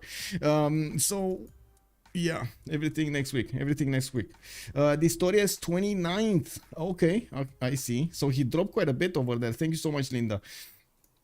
Okay, so let's take a look at the pantheons here. Goddess of festivals for America. He's gonna get an extra point of culture on each of these incense styles, actually making them a little bit better to work. He did settle on one. He's gonna have some tobaccos also to improve, and I do see some whales to the northwest of Washington that need some love. He's getting the campuses, a +2 and a +2 here. By the looks of it, he's gonna want to get commercials afterwards, and from what I do see, he's not that close or far away from a target. Actually, he has 2 allies next to him, so he's probably going to be prone to settling a lot of cities and trying to get the sim going, creating the pathways in the water with Brazil, so he can get going. We did finish everything, right? We did talk about all of their strategics in the meantime, or did we actually end up, what was it? We were talking about Egypt here, we talked about Congo, we talked about Khmer. I think we did finish all of them, right? We did finish all of them.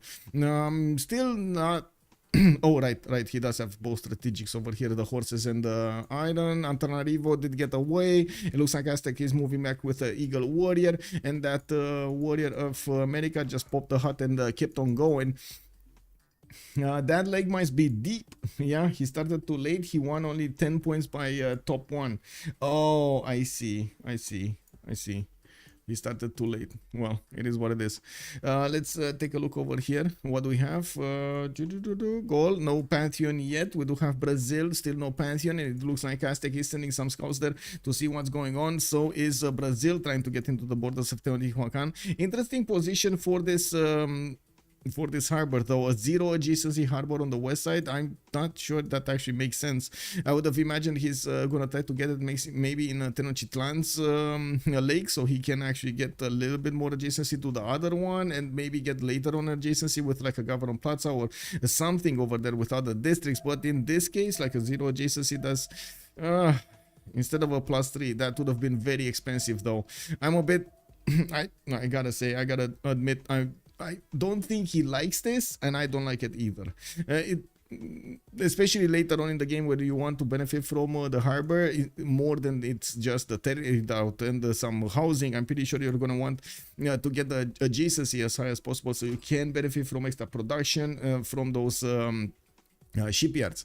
By the looks of it, he is going to get another harbor here in Tlacopan, only a +2, and I do see he's getting the traders to connect his cities so he can reinforce them a little bit faster. Moksha establishing in the city of Angkor Thom of Khmer. FizzLePoisson is also going to be in quite a peaceful situation here. He does have to the southwest GoodShoot to trade with, and I would imagine they're going to want to set up some coastal trade routes over here to the west of Lingapura towards Volin. Volin is a prime position to also take out, a prime city state to take out. Oh, we do have FivezzZ embracing his position. It looks like we got the city of Pella actually going for God of the Forge and putting down 3 encampments each from one city. He has 3 cities, 3 encampments. We do have him also pushing back the Gesate, which is gonna get closer to the Slinger and try to fight it. Now we do need to see also if Macedon is going to get his improvements. Yeah, Iron Tile and Horses are getting improved right now in the city of Pella, while he is going to have a few of these coastal resources to improve. Also, +4 campus in the capital. That's also going to be quite important here for how much science he's going to make during the game. Remember, Alexander, after he builds his facility base, he's going to get a lot of science from killing units and a lot of science from building units. It's actually amazing to work. Now, we do have also Aduatuka going for religious idols. He's going to get the extra faith from all of these improved tiles, improved mines. I do see Ambers are already getting those points. He does have another one over here to the northeast of Bibrax, and I would imagine he's going to have some in the south as well. He's sending a trader externally towards Egypt to benefit from the extra gold, and I do notice at the moment he's on 14 gold at 10 with 9 science and 13 culture. Now let's see St. Louis. Garza Festival, still no Pantheon here from Brazil, getting his commercials down. And I did notice commercials opening from Congo also. He's not gonna go for an immediate encampment while he's making the projects here to get the merchants. You can see he's making 3 grid merchant points a turn, with Zankian being the first one. He's gonna get at least one project in, and he's gonna probably get it. We do have also America with the chance of getting Hypatia first. That is gonna give him a free library and 1 point of science afterwards. Yeah, the position of the harbor of the capital is strange too. Yeah, I hate the greens. One can't see the borders on the map. Yeah, I mean this green. Yeah, this green in particular is very hard to actually discern. That's the word, right? Discern.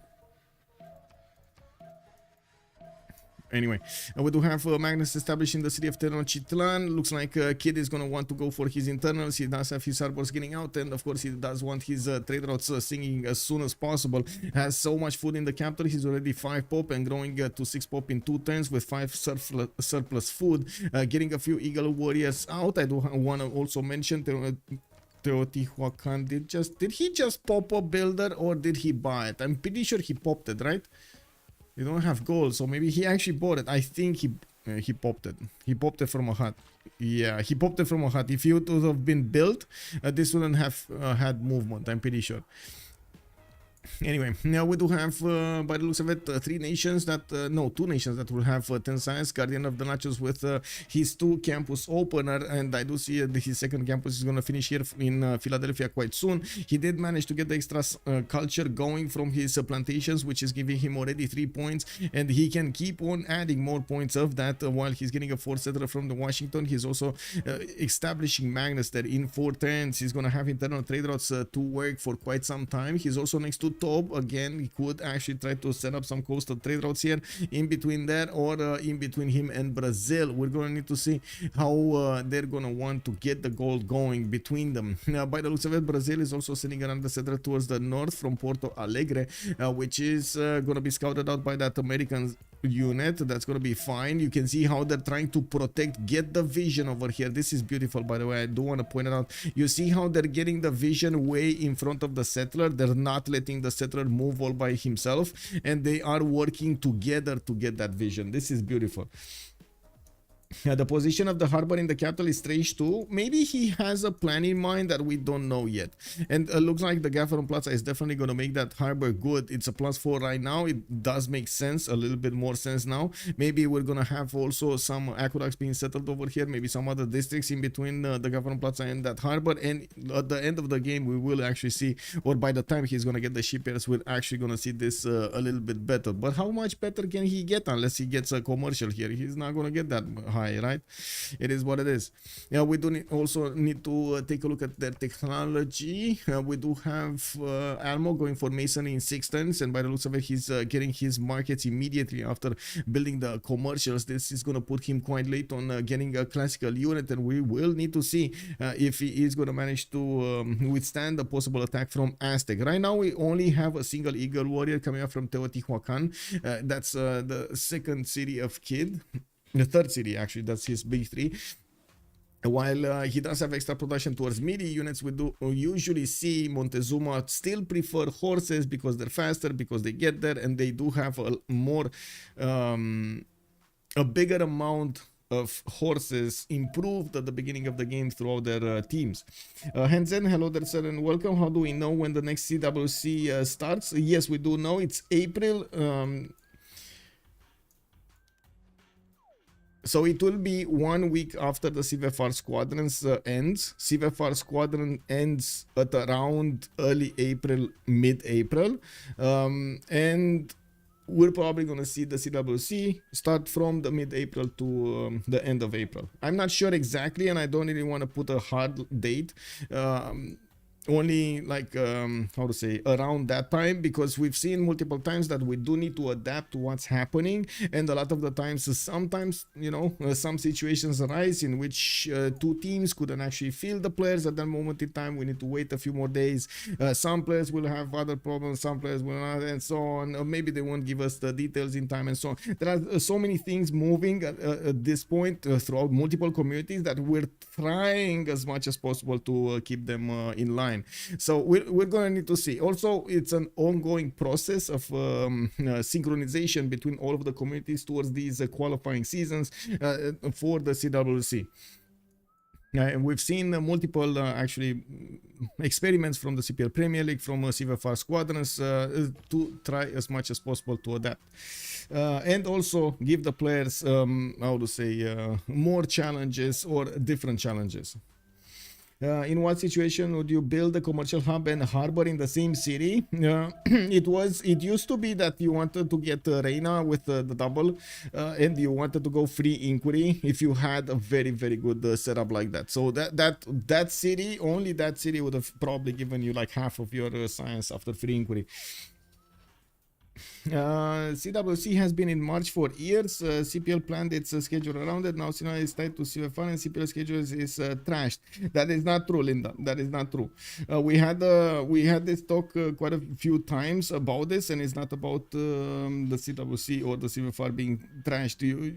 It's more about a lot of feedback that was being talked about for quite a bit of time, saying that the CWC should be one time of year, and I have been trying as much as possible to talk with well,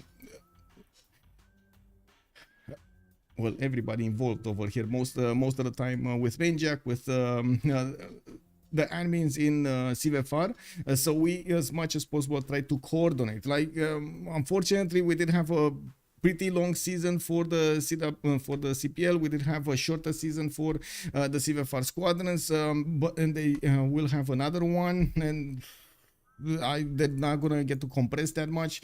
I guess the timing is still good. Last season, actually, for example, most of the French community did not really want to play there, and CPL was a little bit how to say, happier about that. CPL, CIS, and also the LBC community was a little bit happier about that. And then when we came back to this, the other things happened, like the other opinion started. I don't believe it's in anybody's interest to actually throw dirt at this. Everybody's working for the same goal, and we do want to get that somehow that competition going. Unfortunately, our efforts right now are probably not what they should be when it comes to synchronizing all of the tournaments. We'll see. This is an ongoing process. I would also, I'm a bit, how to say, I'm a bit on guard. I'm a bit cautious about what will happen in the next 8 to 12 months, since we will see Civ7 also come out, or we will probably see Civ7 come out, because that's basically what everybody's waiting for. And of course, we will need to see how adapting to Civ7 is gonna be like. Is any of this available? Any of what? The discussions? They are in the ambassador chat.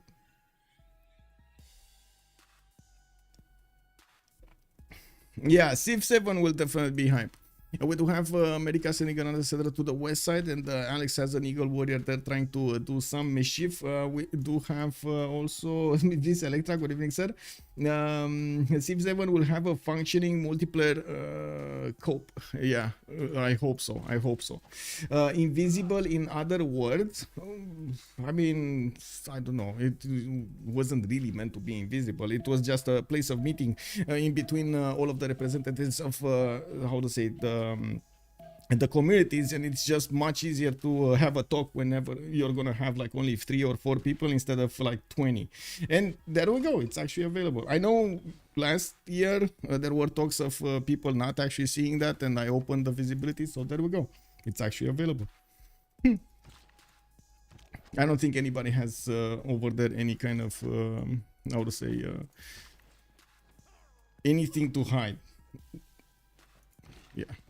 Anyway, we do have Aztec getting his fourth settler, his fifth settler out from his 2 cities here. Oh, and a third one coming up from Tlacopan is not that worried about his next door neighbor here, Almog, getting too many units against him. And they did just pop into the classical era. Everybody is in a golden age, and we're going to need to slowly take a look at their points. We do have Macedon also starting to finish his, starting on building his Basilica Epates from Alexandropoli, Alexandria, Troas. We do see these two. I do see Pella also getting out in one, and by the looks of it, Macedon with well, he's gonna need to get his builders there. I do notice Egypt, Chillbrains is gonna not take this lightly. He's gonna get his own encampment and wall of throne as a specializing building of choice in his capital city, while Macedon is in Exodus of the Evangelist, Golden Age. The plus 2 horse and iron pattern is gonna help him pump out more units, and also the 15% production towards military units is gonna help out. Unit maintenance reduced by 1. You can imagine he's just gonna have 3 units to work with. Gavron Plaza is also gonna give him the ability to get his warlord's throne going. I do notice FivezzZ did switch to an oligarchy, and he has horseback riding in 2 turns. We don't have him with the 4th city yet. He's only on 3 cities, and he didn't want to spend the time to get these improved with all of the encampments. The Basilica Epates are going to be very, very important here, and we do need to see if there's going to be any kind of moves from GoodShoot.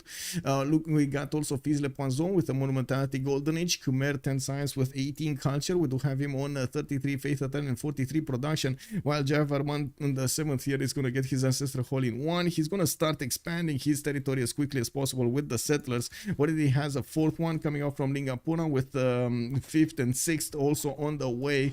Now we do have him. There we go, just chopping another one like a boss over here. FizzLePoisson making space for other districts, and at the same time getting new cities out. Wait. The problem with Civilization 7 is how it will do with maybe a quarter of the leaders from Civ6. If Civ 7 will have decent, it will bring up a lot of people into multiplayer. Yes, plus. Everyone will hate Civ 7 for the first few months, like Civ 6. Maybe not. I mean, there are a lot of lessons that have been learned, and a lot of the equipment has been sorry, not equipments, also equipment, like the hardware of the computers has changed. The abilities right now for the programmers to actually make use of all of the hardware that you have in your computer is getting to a level, incredible level. Like there are some things that they can do right now which are unbelievable. Not only like ray tracing is just the tip of the iceberg, but everything else is just wow, just wow.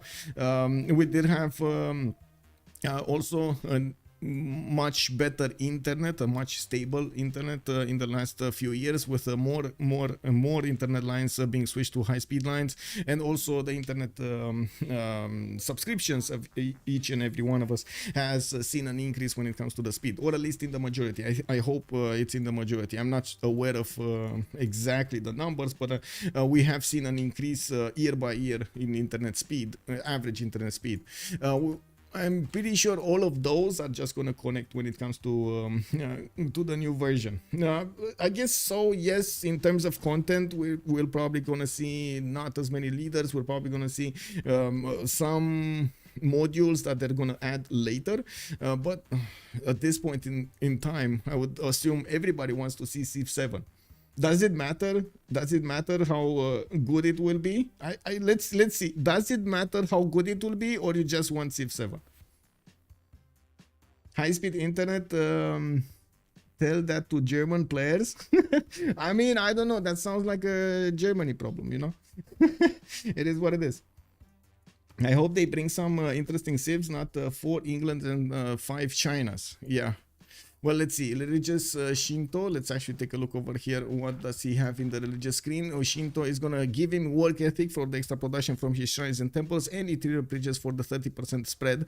Not bad. We got also Kid to talk about. Montezuma here is still on 3 cities, getting those extra 3 ones out. And I do notice he's actually expanding towards his opponent, going towards Antananarivo from Tlacopan. This one is probably going to go over here in between the lakes. And we do have another one from Teotihuacan, plan, which I assume he's gonna want to go southwest. But if he does actually put the cities a little bit further apart, like one here and one here, he's gonna get a few more there. I'm quite curious if he's also gonna choose to go front line against Brazil. He could try to put a city here, which is gonna be, or here actually, which is gonna be quite good. Overall, it has very good tiles to use, and I would assume that's also going to be a staging location for his army to get upgraded before they actually get into the Brazilian territory. We do need to see what Montezuma is going to choose as an actual unit here to go against his opponent. We do have Tenochtitlan getting a campus in 1. That's going to be a +4 campus, easy peasy, next to the reef tile and the harbor and the Gavron Plaza. He does have Teotihuacan with a second population point, but did not choose to put yet a second district from it, and I guess we're going to need to wait for it to appear here. Now we do have GoodShoot, also 14 sciences, 27 culture, 4 cities, getting his audience chamber going, not World Throne, not the other one, not Ancestral Hall. It looks like he's going to be on 5 cities quite quickly, and he did get Moksha in the capital with Pingala in the second one. Interesting choice to not actually go for Magnus internals here, or even switch, right? Get Moksha first and then switch to Magnus internals in the capital, because he already had quite a few of these traders, or he would have actually quite a few of these traders. Now we do have him also with Siripe Tengares. Okay, since we are ending up with the halfway point, let me actually take a look here and start up the prediction for who will win. We do have on the right side, on the left side actually, CPS. On the right side it's going to be Team Unlucky, and I'm going to put it for 30 minutes. There we go, we got the prediction started up in chat here, and we do need to see how this is gonna go here. Let me get YouTube also, so when it's happening, I'm in CWC. Alan Z, hello there sir and welcome. It's gonna be in April, so from April, like from around mid-April to probably July, we're gonna have the CWC. It's gonna end up, actually this time around it's a little bit better for I guess for everybody, right? It's gonna be right before summer, like before the midsummer. Whoa. What is the Q&A? There we go, button for Q&A. Start the poll. Who will win? We got CPS on one side, and on the other side Team Unlucky. There we go. I do quite like Civ6. I don't mind waiting 2 years for Civ7. 2 more years, you mean? Yeah, I guess, yeah, if it's better quality, for sure. I do have to say, I have been a little bit, I would say, sad that we've seen a lot of games coming out from studios that should know better, that came out unfinished. And not unfinished in the sense that, I would say, they had a module missing or some extras missing. No, they just didn't work. Like, you got in and you got like 10 FPS. Nobody did the testing. Like, this boggles my mind, man. You pay, like, from a company perspective, you pay millions, right? You pay millions to test that game out, and nobody tests the game out. How are they hired? You know, what are they doing there? What is their job? I don't know. I mean, it's unbelievable. But anyway, we do, and I come from a position where I have actually worked in a testing environment. I worked for like a few months in Gameloft, and I know what testing is all about. I know the procedures. I know exactly what you need to follow. I know also the versions, how fast they actually get the versions out and try to fix the bugs. But man, you gotta check those boxes. I mean, does it work? Does it have those FPSs on the hardware? Does it need to have those FPSs? No? Then optimize. You don't get the game out. I don't know. It's like weird. Anyway, it boggles my mind. Maybe I'm of a different opinion of this. You know, it's just me. Okay. We got America getting some horses up from New York. I do want to go to see Tob, what he's doing here with 2, 4, 5 cities. He's putting down entertainment complex from Bibrax, and since he did get quite a few good Opidums, now we do have him How to say, Opidums, what is it? Bisheng, he's gonna get Bisheng. I'm pretty sure he wants one of the production for wonders engineers, so he can one tap Colosseum over here from the city of Bibrax. Well, he's gonna get quite a few chops. He's getting new settlers, and of course we do notice that Pingala is getting established into the Quarteron, and in Tervana we do have Governor Moksha. Bibrax is gonna get Magnus help. No governor in the capital yet. Anyway, we do have more settlers coming in, so I guess he's gonna keep on expanding. And we do have also GuardianOfTheNachos with 17 science and 18 culture on 5 cities America. He's getting his audience chamber going, and I do notice he's starting to improve quite a bit of his tiles here. He started off with his Gavron Plaza right next to his campus that turned right now into a +3, and he does have markets coming up from San Luis. While he wants to improve every one of these plantations, he's also starting to put down some commercials. Also, wait, let me catch up with chat here. Jacob, nowadays games just get rushed out because people still buy them anyway. Companies like money more than their players. Yeah. I mean, yes and no. As in, yes, on one side, I totally understand the mining situation, and I'm pretty sure it's quite challenging to get enough income to keep the bankroll going from month to month, even if you finish the game and you don't have any more stable income coming up. But at the same time, if you provide a good quality service or a product, I'm pretty sure the players will appreciate it. Like most of the games that were polished were very appreciated and remained appreciated for years. Like how to say, they even managed to get profits out of remastering them. You know, like that game still made money after like 20 years. Like, are you kidding me? That's the work they put in. That's the passion they put in. That's why you put it there, right? But I guess that on the other side, I do have to agree with Jacob here when he's saying that unfortunately some companies did switch, and we're not giving names. We're just talking in general, right? We're not naming names over here. Some companies took the road of trying to get a product that is unfinished on the market, have it tested out by their community, instead of telling them, hey, we need some help testing this out. And I'm pretty sure, like right now on the stream, I'm pretty sure we're gonna find 30 people that are going to be willing to try to test out a new game before it comes out on the market. I'm pretty sure. I'm pretty sure right now how the situation evolved. I'm pretty sure you're going to find testers for your game. It is, from my perspective, morally questionable, dubious, if you try to have the community test out your game without telling them. As in selling them the full product and not telling them that you're actually going to use them to get some testing done. Definitely, yeah, the average attention span of Westerners is 8 seconds. Wait, really? It's 8 seconds? It's impossible to cater to.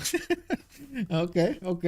Oh my god, why need to cater both games? Just make good game. Yeah, just make good game. That's it. That's the recipe. Make good game, you know. That's the answer. Make good game. It's gonna, people are gonna follow. Anyway, even if you have, like, you don't have the best implementation, if they do see you keep on working and they do see you're being honest with them, I'm pretty sure it's all good.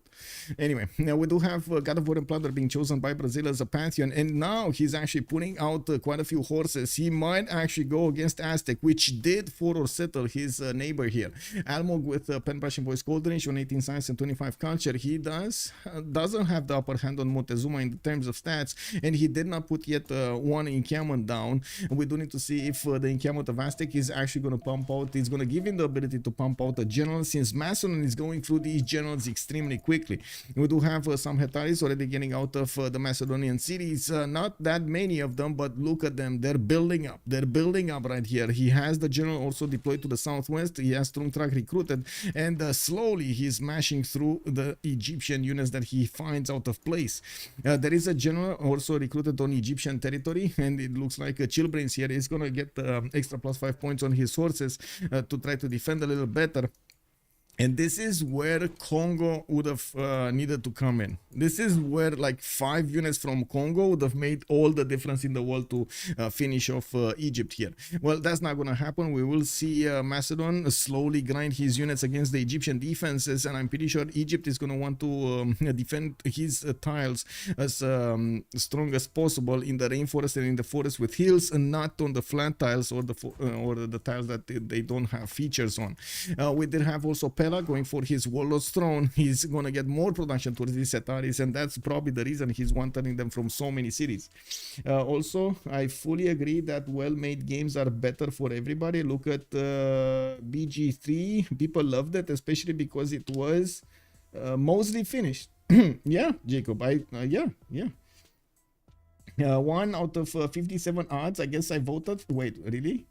Oh, we got the high roller. Woo! And Sasu high rolling this. I do have to say we're coming in with quite a bit of an advantage from Team Unlucky on I would say on Team CPS. This is Team Unlucky having the first place over there and the win in the first matchup between them. So I'm pretty sure CPS has a lot of has the need to win this because they want to reclaim that spot. They want to say, they want to tell their opponents they are as good as them and even better. While I'm pretty sure we do have the defending of the title over here happening from Unlucky.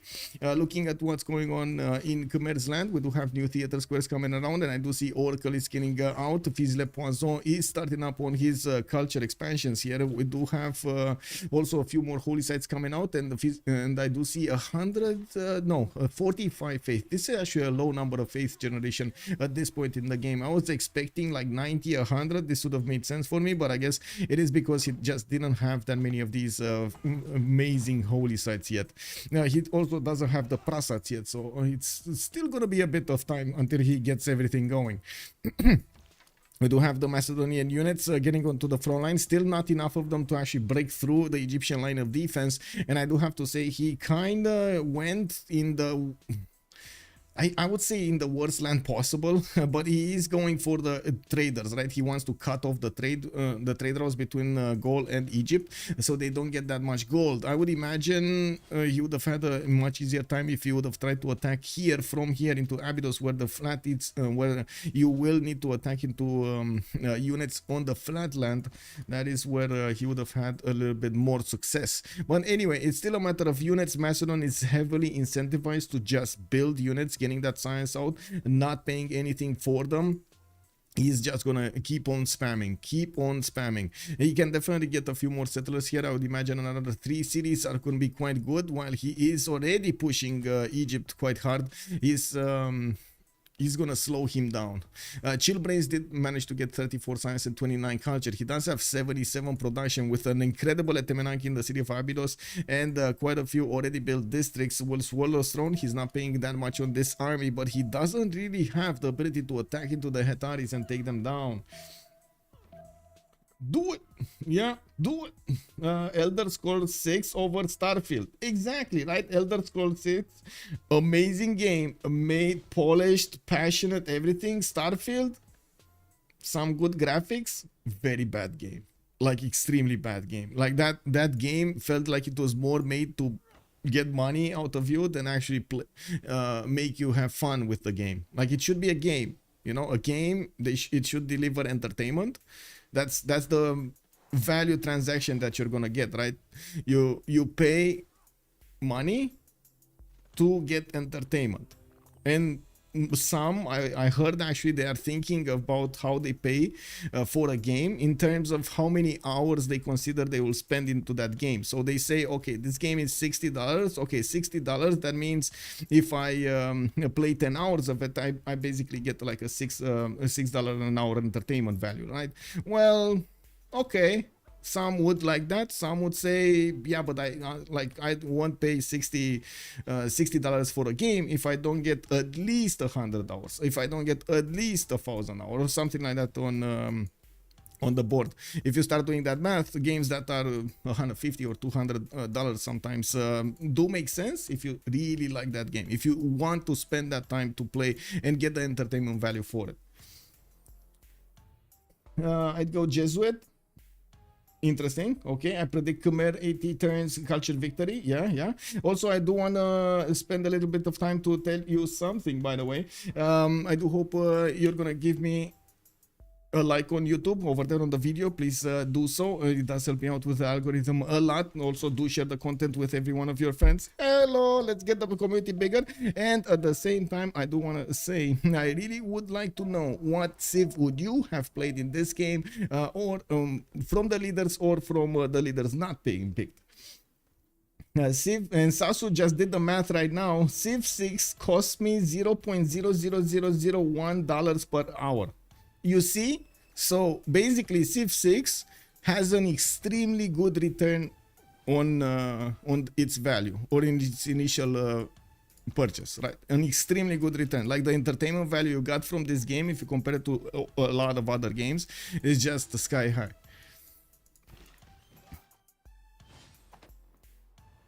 Okay, so let's see. Khmer here coming up with Holy Side, Mahendra Parvata. We got Magnets establishing in the 3 turns there, and finally the Prasats are coming out. He desperately needs a lot more faith to start spamming out those builders and getting every improvement going. And we do still have him with a lot of cities to settle to the south, and by the looks of it, he's coming closer to Nalanda. This brings me up to another subject. Nalanda with Bologna and Hattusa will be the science city-states in the game. Nalanda already being kept by Tob on his side. Guardian of the Nachos has the other one. Bologna and Hattusa has not been discovered. So 2 of these science city-states are being kept by Team Unlucky. We do have Tob and Guardian of the Nachos keeping them tight. Colosseum coming up in 5 turns from Bidrax. He doesn't have the engineer yet, and of course he's not gonna get to wait for the next one. He's trying to get entertainment. Wait a second, encampment training projects. He just recruited Shun Tzu, and by the looks of it, we just popped all of the generals from the first era. Macedon taking Trunk Track, Aztec on Temistok. Oh wait, that's an admiral. Trunk Track with Burica. So Macedon did manage to get the military engineer one, and then we do have Gaul with general and Egypt with a general. Egypt did also manage to get Hypatia, which is a bit surprising, but I guess they did talk about this. Teddy Roosevelt did have the first dibs on Hypatia. He was the first one to get the campus out, but didn't want to get the projects out. Now it looks like Bengala is establishing the city of San Luis, and I do see an encampment to the north over there. If I buy the next WoW expansion, I will get scammed. Yes, basically. That means you've played 10,000 hours or what? Yeah, basically. Yeah. There are very few games, I gotta say, there are very few games in all of your lists. And I'm talking in general, all of your lists. Like every one of you right now on the stream will have a few games. You can actually count them on your fingers, right? 1 or 2 or 3 that you spend the majority of your time in. It's like 90% of the total playtime that you have spent in the last few years. And then the other ones are the ones that unfortunately you didn't get the return on value. It is what it is. We got Macedon getting another attack wave towards the middle, and it looks like Egypt has stopped building units at some point. He thought Macedon is gonna stop with his attack there. It looks like no. FivezzZ is actually gonna go. FivezzZ is gonna go to the east side, and he's gonna smash through the horses quite quickly, get into the borders of Egypt as quickly as he can. Stirrups coming up into from Chillbrains that will allow Chillbrains to upgrade a few knights here. And of course, the question begs if he has the gold. He should have the gold. They do have more than 300 gold right now, or 250 actually gold right now. We will see these heavy chariots get out as quickly as possible. He already has 2 brave builds. He's gonna have 5 knights and might get the opportunity to push back Macedon. We've seen it before, by the way. Macedon with first of all the ability to get promotion on all of these newly built Hetaris, do give them an option to promote on the battlefield after they did the first wave of attacks. So basically they get an attack for free if they don't get countered. We do need to see if he's gonna manage to do the damage before the knights come out of the cities of Egypt here. I would imagine he's not gonna do that much damage. He's gonna take out the horses, the initial horses, which are gonna be replaced by the knights, and we do have some Marianos here that are also waiting to do some damage. But it looks like on the northwest, Macedon is getting in, and he shouldn't be that far away from. Oh, destack. Okay, there we go. He wants to destack. Oh, that encampment should be dead.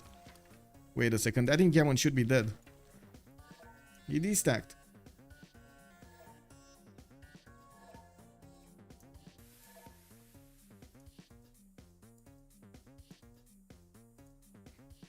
Oh, I see.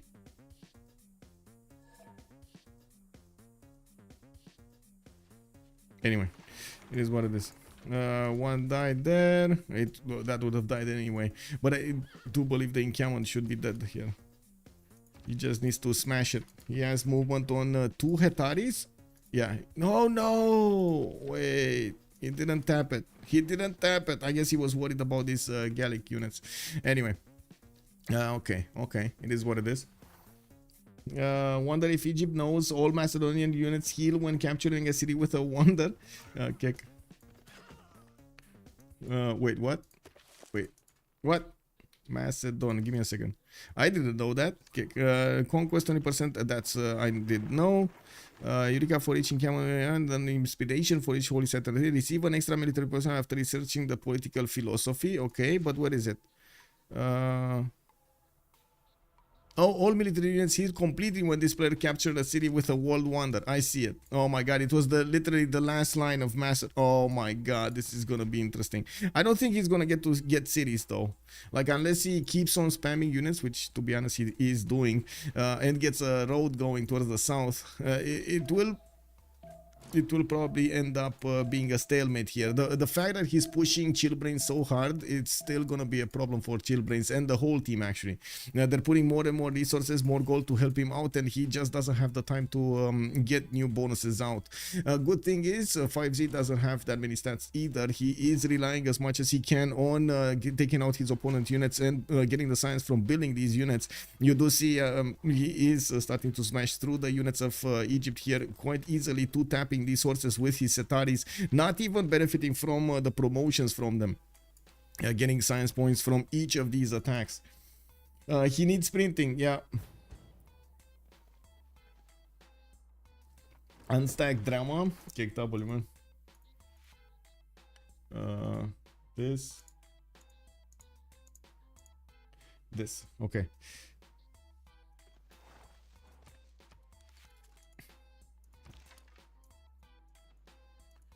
Okay, so Macedon, oh my god, chopping out so many units, still 110 Setaris.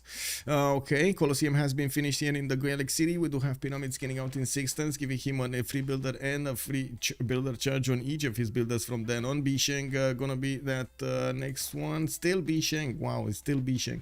We do have industrial zones also coming out from GuardianOfTheNachos, getting his city towards Piotahi. You do see how low in his importance was Piotahi settle. He just didn't care about it. We do have Brazil getting the attack going against Aztec, meeting some of these swordsmen on the battlefield. He is also getting attacked from the seas by Quadrim, and by the looks of it, we do have the Brazilian units not really up to specs to punch through the Aztec defenses. We do need to see if Aztec is going to want to push back when he's going to hit his next technology. We should have Almog with a few more stats. Oh, it's not actually. Kid did manage to get more stats than Brazil. He's on 48 and 53 with 103 production, while Almog is 39, 32. He has 93 production, and he doesn't really have face generation. We do have him also with deployed army towards the north, which might actually attack the city of Iztapaluca, which is getting right now a builder, and of course may actually chop other units. And we do need to see if Kid is going to be quick on getting his military tactics going, so he upgrades his swordsman into men at arms and pushes back Brazil. While Brazil is going for his apprenticeship, he's trying to get his extra production from his mines, which I gotta say he doesn't have that many of them, but you know, it is what it is. Antanarifo, by the looks of it, it's also giving him some experience points to these horses. And coming back to the war front between Macedon and Aztec, Macedon and Egypt, we do have Macedon ending up seeing these knights on the battlefield, and seeing that he doesn't really do that much damage right now. We do need to see if he's gonna smash some more units, or is he just gonna keep the Hetaris back. Right now the knights are very strong, but there are so many Hetaris, and I'm actually quite curious how fast FivezzZ can actually acquire the science to get to his own stirrups. If he, oh my god, if all of these Hetaris turn into knights, this is gonna be a problem. Anyway, we got some units over here to the southeast of Abydos, and we do see, of course, Egypt is going to need to hard build knights from now on or give away his iron to pre-build a few more. We will need to see if there will be an opening for Macedonian units to try to attack directly the city of Abydos to the south. That will be a big hit against Chillbrains, but I do believe that still is going to be defended. Looking at GoodShoot, 50 science and 51 culture, he does have his Mvemba deployed to the west side, and I do see some encampment training projects coming up from Kinshasa in the north. He's going to want to get a general for his units, but not for these units, for the next ones, for the medieval renaissance ones. We do have commercials also from Mububi and Mupinda, the newly settled cities to the south. We do need to see how many of these merchant points is he going to make. He's already on 9.9, while Brazil is on 8, America is on 8, Egypt 2.3, and Gaul is on 1. Shrines and temples maintenance cost. Wait, Fangario, good evening, sir. Travis Bond, good evening, sir, and welcome. White printing, where? Why no printing, you mean? Or why printing? For the extra damage. He needs the extra damage.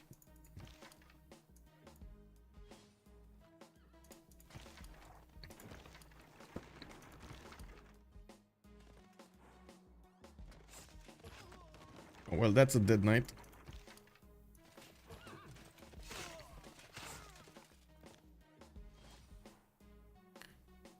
It looks like Chillbrains is pushing back Macedon. FivezzZ will need to get a lot more units here to fend off his attack. We do have him also recruiting El Cid as a general in Alexandria, and I do see him getting the statue of Zeus in Pella in 7 turns. Interesting choice to actually go for that. Didn't really seem like a good idea at the moment.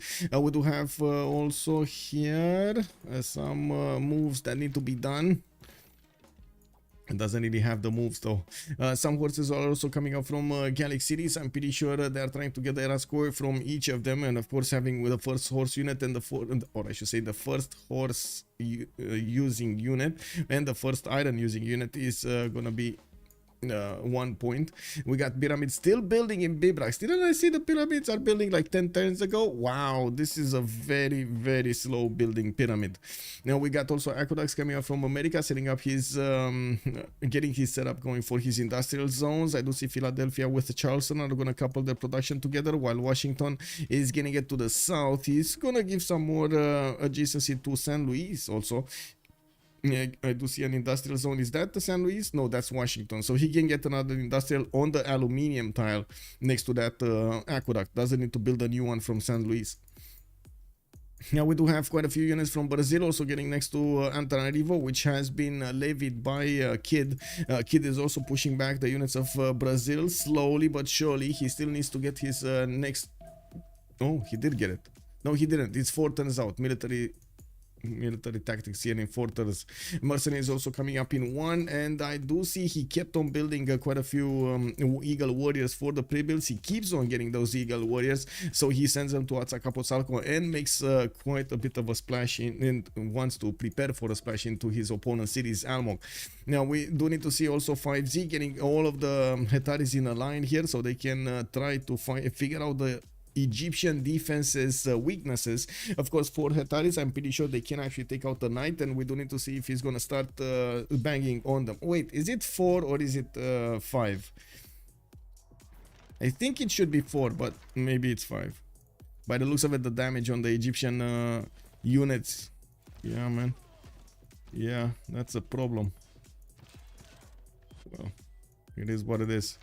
The Hetari, 1 Hetari out of the match. We do have this knight that will probably be taken out. This one still doesn't have enough movement to hit the Mariano Archer, which is a bit of a problem. And I do like that Chillbrains is trying to get more cities out. No, I'm not sure exactly where he's going to the east side. He would have had this city over here on the maze to the southwest if he wanted to get another safe city going. And I guess... no, this is just not better. This is not better. And if he thinks of going here, I would say a major no. I would scream no from the top of the mountain. Please don't do it. How many lakhs for Kid? Let's take a look. How many lakhs does he have? He's on 0? No. 4. He's on 4. 4 luxury. Does he have, wait, yeah, he's on one big continent. He doesn't have the continent split he had last time, unfortunately. One big continent, and looking at his opener, he didn't actually go for the merchants. He doesn't have access to an extra one from Coleus, which is going to be a problem, nor the later ones, which again will probably be a problem. We got also Marco Polo being recruited by Brazil. Looks like Bisheng did get recruited by the Gauls, and the next one will be James of St. George, the wall one, not really preferred, but it is what it is. Zangian also got picked up first, so we're only missing Ibfadlan, I believe. One of the Ibs.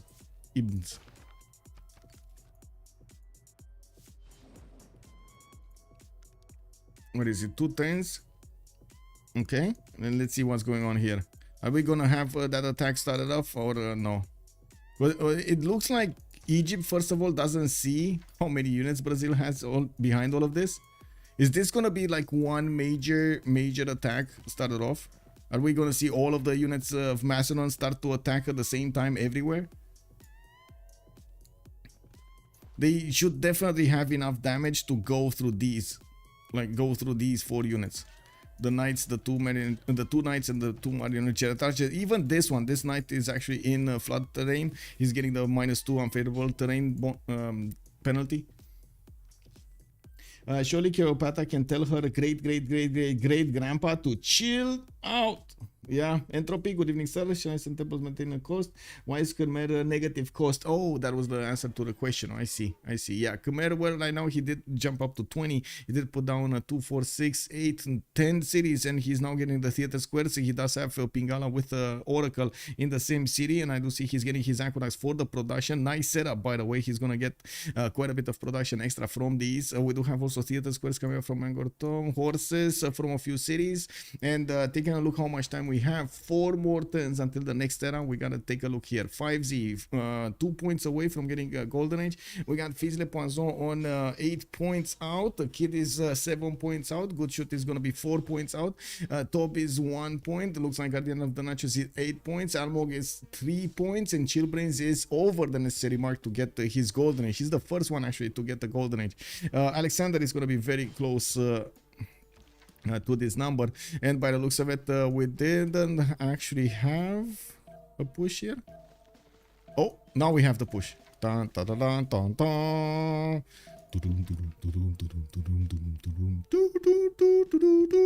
Well, let's see. FivezzZ, come on, FivezzZ. That's a sexy empire. Yes, it is.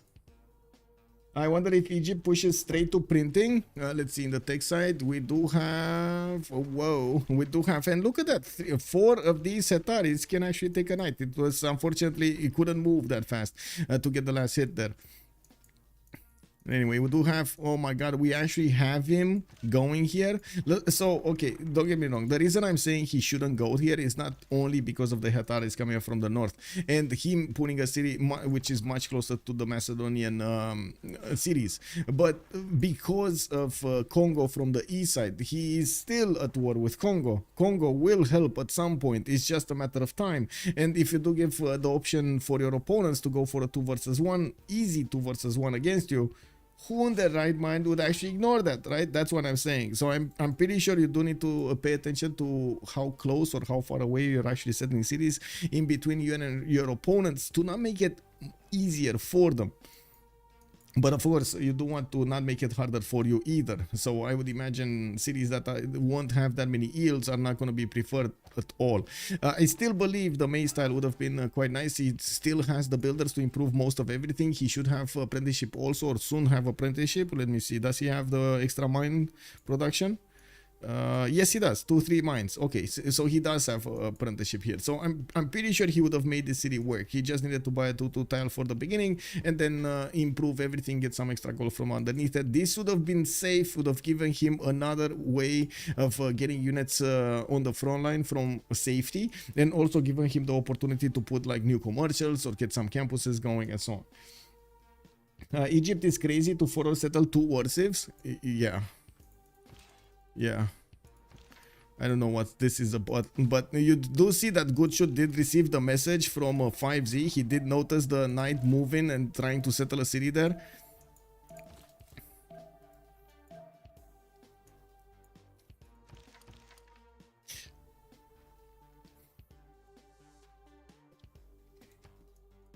I would also say that Macedon should, he doesn't know about how Abydos looks like, but I would imagine if Macedon actually gets 7 units around this city center, there's not much that Egypt can do until Abydos goes down.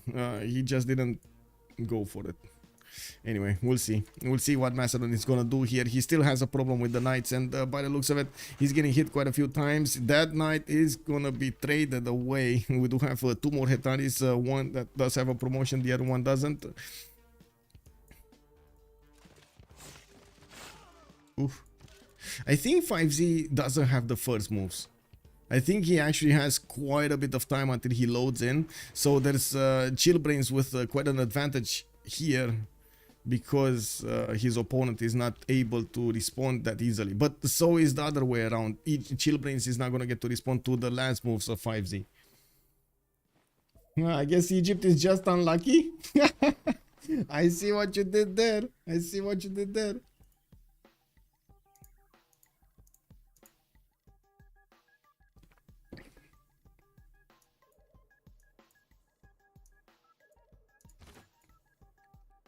Okay, we got Kongo with a few horses deployed in Mvemba. I'm actually curious what is he going to want to do with these. Kongo is the ally of Khmer, so he doesn't really want to do anything there. Maybe these are all for Nalanda. Yeah, this must be it, right? He wants to go against Nalanda and take it out. These are probably going to be coursers, and Nalanda is benefiting from the Gallic Empire on money, but it shouldn't be that hard for 5 of these coursers to take it out. Looking at the tech side, we do have FizzLePoisson getting a sorry, not FizzLePoisson, GoodShoot getting printing in 5 turns and guilds in 1.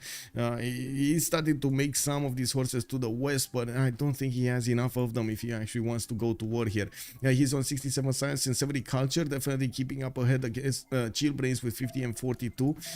More production also, 23 more production points than Chillbrains 100.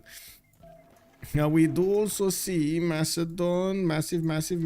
No, not getting out. What is he doing? So still building Hetaris, finishing up that statue of Zeus. I still believe this is kind of a mistake over here to get statue of Zeus, but sure, it's not like that one that is gonna give him points for production towards Hetaris or knights or something. It is what it is. So it does seem like Egyptian army was successful in pushing back the Macedonia Hetaris, even if they were superior in numbers. The extra strength that these knights do have against the Hetaris did allow them to defend quite a bit and also push back. Unfortunately, FivezzZ did not all into this, and because he did not all into this, he's actually on the back foot at this point in time. These Hetaris usually are kind of like, you know, expendable, I would say. You get them so fast, you should just keep on attacking your opponent. We do have also to take a look at the era scores here.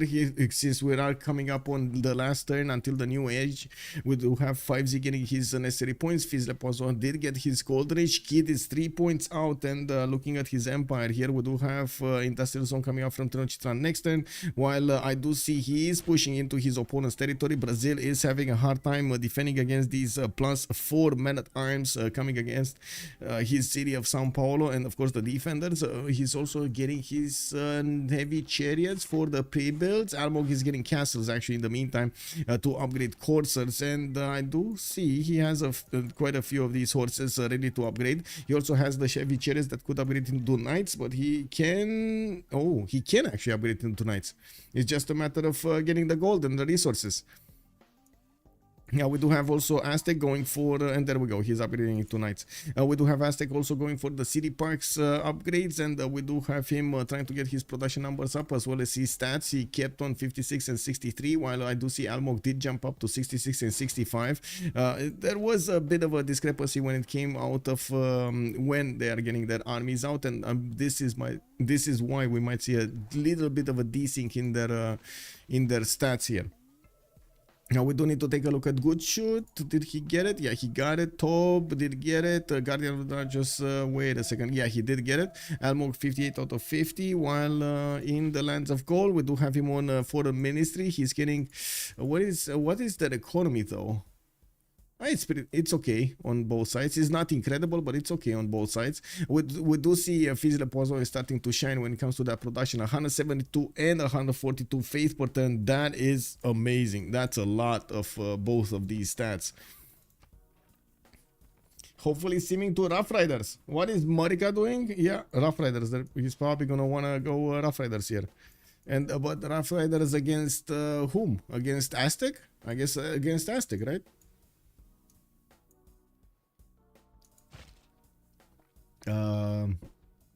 I would say, we got Aztec with General Ethelfled deploying units towards the American city of New York and towards the northern border of Brazil, while Brazil was busy pillaging a few tiles from Antananarivo and pushing back the Aztec units from there. It does seem like he's not doing it.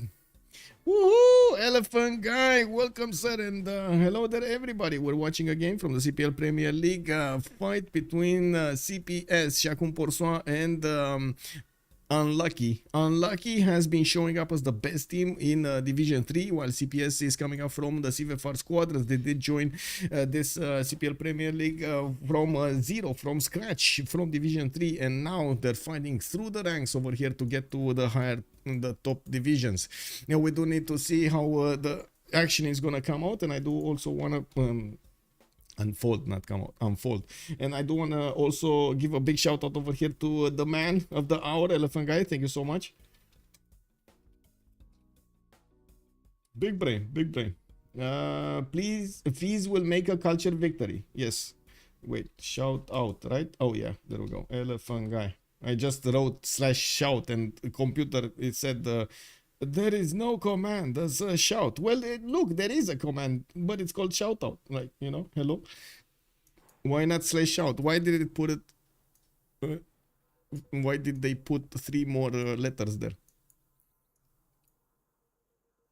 Okay, intelligence agency coming up from Congo. We do have a few upgraded coursers, and well, he's going to need a few turns to actually get to Nalanda. Nalanda did build walls, and he needs to prepare himself to lose a few of these coursers against that city's borders. The good thing is Nalanda does have some med packs also. 3 of these farms did get improved. And we're going to have a pause for 2 minutes. We're going to need to vote on this really quickly and come back to see what the players will do after the first Congress. Be right back.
Okay, let's see how this goes.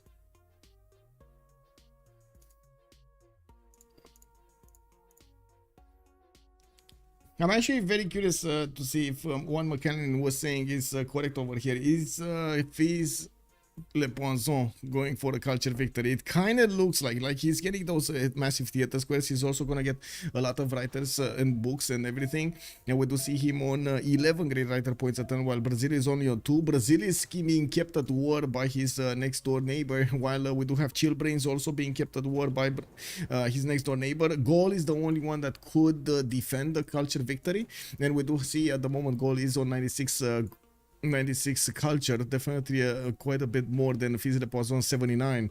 We do also need to note to see if Congo is going to start sending those units towards Egypt. You can imagine how impactful these coursers would have been also on the west side if he would have hit the cities of Egypt. If he would have just went by over here and hit the city of Abydos from the south, he would have been able to take that city with the coursers, with 5 coursers hits, and deal a death blow to Egypt. I'm pretty sure if he loses at Temenanki City, Egypt over here is just going to be on his deathbed. We do also see intelligence agency coming up in 2 turns from Banza Congo, and we do need to take a look at first of all the World Congress. Teddy Rough Rider did get 4 gold to the sender and an extra trade route. We do have production minus 50% until the next World Congress for production, right? And then Javerman the 7th, 2 Diplo points on his side.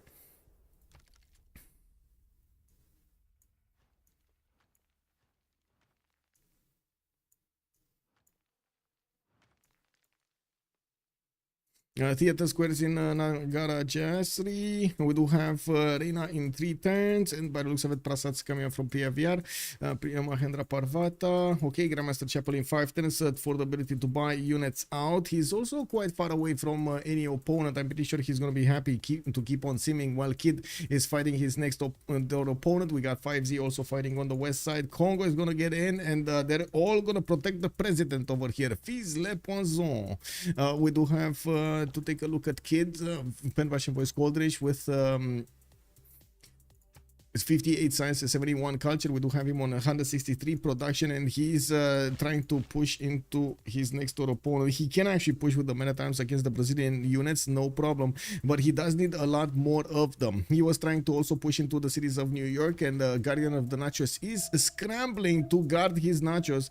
He's getting his stirrups next turn, and he's going to need to upgrade the heavy chariots as quickly as possible. Kid might actually get in a few hits against the city of New York.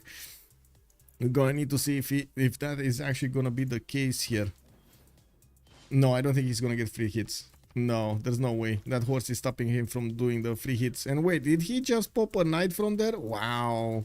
Okay, well, I guess it is what it is. Yeah, that attack is over. America countering beautifully the attack of Aztec over here, not allowing him to do any kind of damage. We do have Aztec repositioning so he can take out the first knight, and you can see he did enough damage to take out one of the units of America that just got upgraded there in New York. We do have Brazil getting some catapults, and I would imagine he wants to take out the city of Antananarivo's defenses to take away a little bit of help for that culture victory. Also, that was my prediction in 80 turns. Let's go. I think turn 90 approximately on FizzLePoisson. On a culture victory, I don't think he's gonna do. I don't think he can do it pre-100, but maybe I'm wrong. My prediction is around 100, like between 95 and 105. We do have Brazil getting some writers, and I guess he's gonna have the places for his books. He's gonna need to get a few amphitheaters to get them to make the space for them, but it's fine. He's two turning them in the city of Sao Paulo, not a problem. Intelligence agency in 3 turns from Tenochtitlan. More cities coming out. He's on 2, 4, 6, 7, while Brazil is on 2, 4, 6, 7. Okay, they're equal in city count. Both of them going for intelligence agency. GoodShoot, free inquiry golden age this time. He's on 108 science with 48 culture. And by the looks of it, he's sending those coursers towards the city of Nalanda. Unfortunately, again, he's sending too few horses to the city of Nalanda to actually make an impact here. Only 3 of these coursers are going to attack into that city center. They can do damage, but I find it doubtful they're actually going to punch through the wall and take out the city, especially if the units of Nalanda are going to clump together to help out with the defense. Now, we got some knights also coming up from Nsundi, and I do see intelligence agency is going to finish next turn. He is reading redeploying his units from the east to the west, and will want to march towards the city of Apu, which I believe he would have had a significant impact here. Now that there is a Marion Chariot Archer to the southeast of Apu, it has the vision over those eastern tiles, so there's no way he can actually sneak an army through unless he actually gets shipbuilding and starts sailing away his units through the river, through the ocean, I guess, through the seas. I can do it in 110 turns, so he can do it in 90 for sure. Well, let's see, because I believe it's a little bit different when it comes to the defense of a player. I'm pretty sure the players are gonna try to defend a little bit better than AI will. Let's see. Tob is already 106, and looking at the culture screen here, Tob is getting 25 domestics. No, Almog is actually the defender with 30. Almog is on, what is Almog? Almog is on 41 culture only. Kek. Anyway, Top Penbrush and Voice Gold Range on the goals. We do have him with quite a few cities and getting his campuses up, more commercials for the extra gold. He is on 31 right now, and I'm pretty sure he's going to be happy making more. I don't think he actually set up coastal trade routes with anybody by the looks of it, and I do notice that his next door allies on the west side did manage to get through Fortaleza and Saint Louis.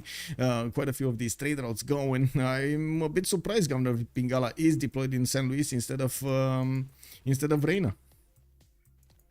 Anyway, looking at GuardianOfTheNachos with 76 science and 71 culture, 184 production. We do have him defending against the units of Aztec, and has a bit of a problem pushing back with the knights, but he should be able to do it, no problems.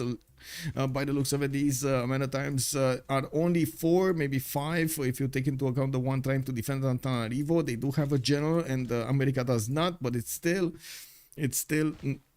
not enough of an army to take down America. It is enough of an army to disrupt America from whatever America was doing, as in simming. Now we do have also Almog on 102 science and 41 culture, switch to a free inquiry golden age this time for the extra points of science he's gaining, and of course with the writers he's starting to recruit, he can actually get a decent amount of culture at the same time. More economies coming in, more of these campuses are getting out of his cities. He definitely needs to get some libraries in there for the extra science. While his army was deployed to the west side, he now needs to take care of the north also. Looking at Chillbrains with a pen brush and voice golden age, 74 science and 57 culture does give him the opportunity to keep on defending against the Macedonian units. While he's going for the counterattack here, his units are actually gonna be taken out one by one. Egypt, by the looks of it, took a big chance, took a big risk to actually go into the forest, and ended up fighting so many of these Macedonian Hetaris. Kongo is coming in from the east side with a few coursers, a few of these Mvembas, and a few horses, very fast units to go against his opponent here that still doesn't have a general for them. No worries. I mean, you know, you play, you do you, bro. You do you. I think everybody has some fun with AIs. It's just well known that the AI just doesn't actually defend well at some point. Entropy, if Gold decides to not defend for some reason, okay. Yeah, exactly. If Gold decides to not play. I think Top will try to do as many cheeky moves as possible to get that culture defense going. At the moment, Brazil is doing well pushing up those defenders, but he's gonna run into a limit. And I really like this. Oh my god, Chichen Itza, if he's getting Chichen Itza. So this is 1057. Let's remember, when was the first time or the only time you have seen somebody rush Chichen Itza?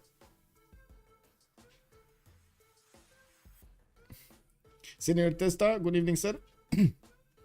Well, you say he doesn't have a lot of, but he does have quite a bit. Let's see how much production. Let's count the production. How much is he gonna get? 1, 2, 3, 4,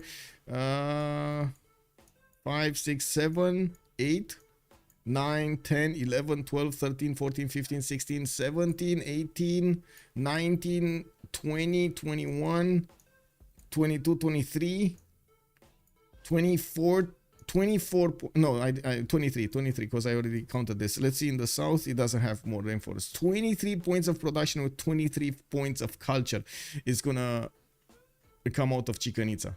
That is a lot. That is a lot. Like looking at his total culture, he's right now at 57. Imagine he's gonna get 50% more, almost 50% more. Oh, it's all the tiles. Yes, it's all the tiles. In BBG, it's all the tiles we'll get. All the rainforest tiles. Imagine he's gonna work like 2, 4, 1 tiles over here. Not even with lumber mills. When he's gonna get lumber mills. Woo, baby. Chicken pizza is such a good wonder. Yes, it is. Yes, it is. And it might actually put back Almog in the race here to overwhelm Aztec. We're going to need to see. Almog definitely needs to keep his technological advantage against Kid. Otherwise, Kid is just going to overwhelm him with the same technology units. Okay, America getting a few more knights out and pushing back Aztec. We do have Kid defending himself with the men-at-arms, but now he lost the general there. Ixtapaluca is gonna receive it back, and Ethelflaed is gonna need to run back towards the front line while these men-at-arms are gonna be left defenseless. We do have quite a bit of an army coming out from America. America with 87 science and 79 culture. He's probably not gonna get to the next tier technology, which would have been cuirassiers in the case of the knights, or Rough Riders. By the looks of it, it's going to take him quite a bit of time to get there. He's going to get that ballistics, right? Rough Riders coming out of ballistics. Where is it? Where is it? Yeah, it's ballistics. So yeah, it's gonna take time, especially with only 87 science. He's getting new universities from 2 cities and another one of these campuses in Charleston, but that's only a +1. Not that big. Not that big. Brazil needs to improve all those bananas. Oh, the king of banana. Yes, yes. Where are the bananas? Here, right? Yeah, all of these bananas, all the 3 bananas he has. Yep. Okay, what do we have here? No more moves from Congo. He's getting the knights out, but did not start his run against Egypt, and it looks like he's waiting for something, but I believe he's actually making a mistake over here, not pushing into Egypt. And so is Macedon. We do have so many Egyptian units low in HP. He could definitely push into this. Do a lot of damage, like take out these Marian chariot archers. Yes, sacrifice a few hetaris, but man, oh man. Anyway, he's getting the knights out, and as you can see, he's gonna have quite a few of them upgraded in his territory. We do have Gallic horse that did also get into the borders of Pella. He's getting his intelligence agency from that guy from Plaza, and is scouting with a battery ram. I mean, you know, it is what it is. You gotta do what you gotta do in the game. Looking at the production capabilities of all of the empires, we do have, I would say at the moment, CPS leading the way here. No, it's not. No, it's not. Look at the production of Top and Guardian of the Nachos. Both of them are over 200, while only one single member of CPS is on, 300 production. Well, that kind of makes up for it, to be honest. That kind of makes up for it. 309 production plus 182 faith. That kind of makes up for it. We do need to see if the Congo Knights are actually gonna be deployed against Egypt. With these Knights fighting against other Knights, they're gonna have the strength they need. He doesn't have a general for them, and the units that he sent towards Nalanda, by the looks of it, are gonna get stopped. Nalanda, guess what? Actually got a swordsman, boosted the garrison defense to 50. So yeah, that attack is ruined. We might actually see him pillage a few tiles here after he got the Mahavihara improvement. He will keep on going. Is he actually gonna go against Aztec here? No, that's his ally, right? So these are all his allies. What is he doing? Maybe after this horse, that one...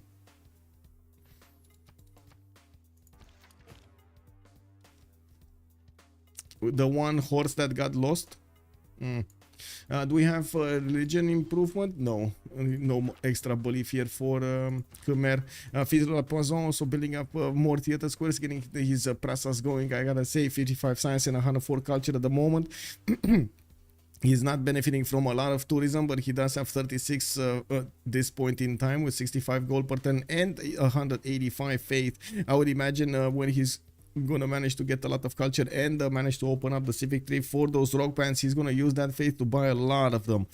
We do also need to see when the Macedonian Knights get onto the front line, especially since they do have promotions on them, if they will manage to sponge through the next defenses of Egypt, which is finding it very hard to actually replace these units. He does have a decent amount of production, 131, but he's choosing to try to develop his empire a little bit more, to try to get as big as he can. 88 science with 59 culture. In the tech side, he's 4 turns away from printing with diplomatic service in 3, getting new universities, finishing up his foreign ministry. Instead of an intelligence agency, he's not going to get the spy to get into Macedonian cities, while Macedon is going to get the spy, and he's probably moving the spy right now into Egyptian territory. We do have also Kongo spying on his neighbor here, and by the looks of it, he's starting to move the knights towards the front line and retreating the horses so they get their upgrades into coursers and push into Apu soon. If they do manage to coordinate between them in a 2 versus 1 against Egypt, Chillbrains is gonna have a hell of a fight on his hands. Hiddelgarden has been picked up here. We don't have Newton next by the looks of it. Yeah, no Newton. And in the writer screen, we do have 1, 2, 3 writers being picked up by Khmer, while there's only 1 writer being picked up by Brazil. The next one is 60 points. We got Lee Bai, and Khmer is making 14 points, while Brazil is only on 3. Gaul is on 1. That's definitely going to be an advantage when it comes to the recruiting of writers on Khmer. If you do 2 faith equals 1 production, Khmer has total production 400, which is the same as top 2 of other team. Exactly, or trying. Exactly. Good evening, sir. Yeah. They might not have vision of Khmer. Drop it easy. Good evening, sir. Let's actually take a look. Do they have vision? Yeah, they don't. They actually don't see a single city center of Khmer. They know where he is, but they don't see a single city center. This 1 horse of Brazil is trying to get the scouting done. And of course, Khmer will get the opportunity to use some faith to defend himself here. He does have Grandmaster Chapel already built in his government plaza. Guardian of the Nachos going for Terracotta Army. Interesting choice to try to get the extra promotions. Where is his Terracotta Army? Wait. Isn't this Guardian of the Nachos? This is Guardian of the Nachos. Oh, he placed it here and he wants to finish the armory. That's what happened. While his knights are pushing back Aztec units, finally Ethelfled did run back. He's now out of breath, but he did manage to get the points of extra defense and of course movement on these Aztec men-at-arms while they were getting pushed by the American knights. Unfortunately, they got themselves into some march tiles, and America might actually get the opportunity to smash through another unit. And we do need to see also if Brazil will be successful in taking out Antananarivo now that there aren't that many units from Aztec to defend it. Now we do also have Kid with a bit of a problem on his side. The Almog is almost about to hit double amount of science that he has, and by the looks of it, it's going to take quite a bit of time for him to get the new points going. And yeah, there we go, another one of the Meritons have been taken down, and yes, America will have the opportunity to take another one from the north, and the third one. All of this army will be taken down while Aztec is left defenses in the city of Ixtapaluca. I'm thinking there will be a choice in their mind of attacking Antananarivo or Ixtapaluca, while I would imagine America should actually be the one going against Ixtapaluca while leaving Brazil to handle Antananarivo. And bam, another one of those units have been, another 2 of those units have been taken down. Ethelfled got pushed back in Ixtapaluca, which is being forced to make a new wave of units now. We do need to see if America is gonna keep moving towards the west to get the positioning. Looking at what's going on here, again, Congo, not really sure about this. There's a lot of hesitation here on GoodShoot. There's a lot of hesitation. Is this a goal problem? Is this a synchronization problem or something? GoodShoot is 3 turns away from metal casting, and we do have him on 155 science. So I guess if the game keeps going, he is going to get to Cuirassier technology way faster than Egypt will. And maybe he's considering upgrading directly into Cuirassiers. Looks like Toby is asking for a 10-minute pause. Wow, out of the blue like that? Okay, we're gonna have a 10-minute pause until XX00. Macedonia is building Terracotta Army 2. Yes, Macedon was building Terracotta Army 2 in 3 turns actually. I think he's gonna get it actually. Yeah, I think he's gonna get it faster than San Luis is. They don't know about each other, or at least I don't think so. But anyway, let me put the timer until 0. That's 9 minutes. I'm gonna put the timer on the screen and we're gonna get that pause going.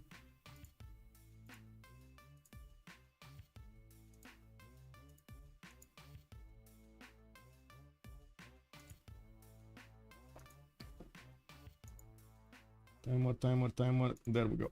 Timer. So, be right back. 10 minutes.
Okay, let me plug myself back in. Modem working, you know. It is what it is.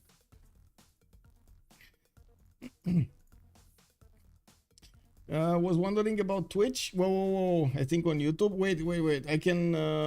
I think I muted the Stream Elements channel. Yes. Redmire, good evening, sir. I turned them off on Twitch. You can see them on YouTube.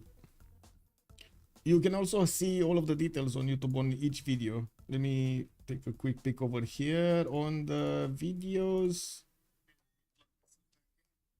How is this gonna work?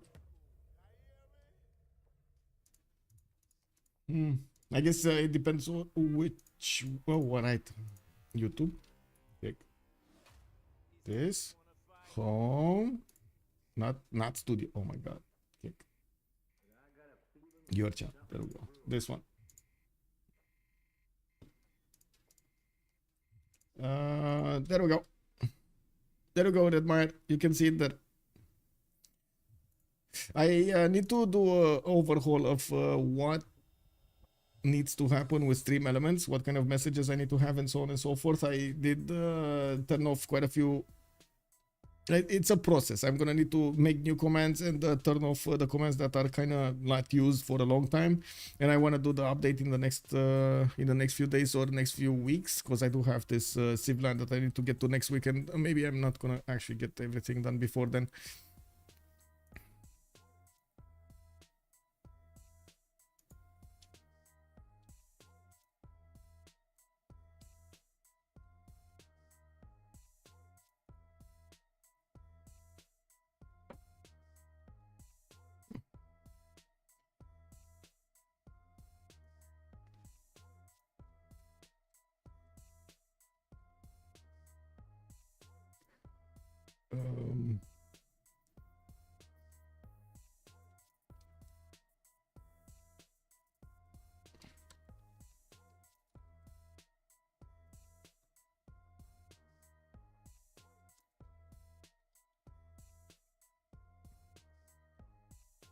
Michael, could you please check Khmer religion? I wonder if is it. Yes, it is work ethic. Yes, it is for King Knight. It's not lay ministry though. He went for the expansive one. He went for the interior preachers. Religious press to cities 30% further away, which is I guess kind of weird. I would have expected just as you lay ministry. Maybe it was a misclick. Maybe it actually was a misclick. And we do have the game started off. We're gonna have the countdown timer ticking off, and let's go. Let's see. Industrial zones coming out from Khmer. He wants to add more production points. Looking at the text, like he's quite far away from actually reaching industrialization. He's on 60 science a turn with 115 culture, 200 faith a turn, but that 343 production is all gonna help him out spam those universities everywhere. We do need to see when he's actually gonna start putting down campuses, because honestly, I don't see a single campus in his empire. Oh, I see one in Mahedra Parvata. Wow, a single campus throughout his empire. Definitely needs a lot of food for the population to grow, so he adds another one of these slots for the campuses. You did already build the theater squares with the industrial zones and his holy sites. In some cities, he actually got to build some commercials also for the economy. With much pleasure, sir. Now we do need to see also how the war will evolve here. I'm actually quite curious if Congo is gonna want to pressure Egypt, or is just gonna let Macedon pressure Egypt. Right now with Knights, Macedon managing to match Egypt's force, or I should say technology. We do have him with enough firepower to actually go again against Egypt and manage to take down a lot more of his units. We still have quite a few Hetaris that need their upgrades, and it's just a matter of how much gold they can actually make to give Macedon the ability to upgrade. Looking at the score screen here, it does seem like Kid is making 123 gold a turn. We got GoodShoot on 62, FizzLePoisson on 85, and I'm pretty sure they can in the meantime, Macedon can just keep up the build queues for the knights and send them towards his opponent. That is not something that is happening in Egyptian territory. He even if he does benefit from a lot more production, he's finding it very hard to actually replace these units that he's losing to the north. He wants as much as possible to try to adapt his cities to get more science, to get more culture, and be competitive over here against his next door opponents. With Khmer adding more great writers on his side, he's building up the amphitheater slots for them. I'm pretty sure he can give away some of those books if he adds too many of them. And I do notice something else. America is not going to go for the offense against Ishtapaluka right now. And he's going to retreat in the city borders of New York. He is going for the ballistics probably. And we will need to wait for him to actually get there. He's on metal casting 2 turns while he's going to get boosted to ballistics by Almog. We do see him needing quite a few promotions and a few turns of heals over here for the American units, for his units, to actually get full health. I would imagine also he's going to want to get another wave of units, because these are just not enough Rough Riders. 2, 4, 6, 7, not enough of them. I would believe at this point in the game, or I should say usually in this meta, the magical number of an attacking force is between 10 and 12, or 10 or more, I should say. Okay, and this is the moment that Macedon needs to move. He does have more promotions on these knights. Didn't actually choose to promote all of them. He does have a Hypastis with his military, and I'm pretty sure we don't see the battery ram anymore. We do have him also with Terracotta Army finishing up in Pella in 2 turns, while the Gauls are actually having a vision over this. We do need to take a look if the Gauls are going to manage to get their Terracotta, or wait, wasn't it on the Gauls? Who was building it? Somebody was building. Was it Aztec?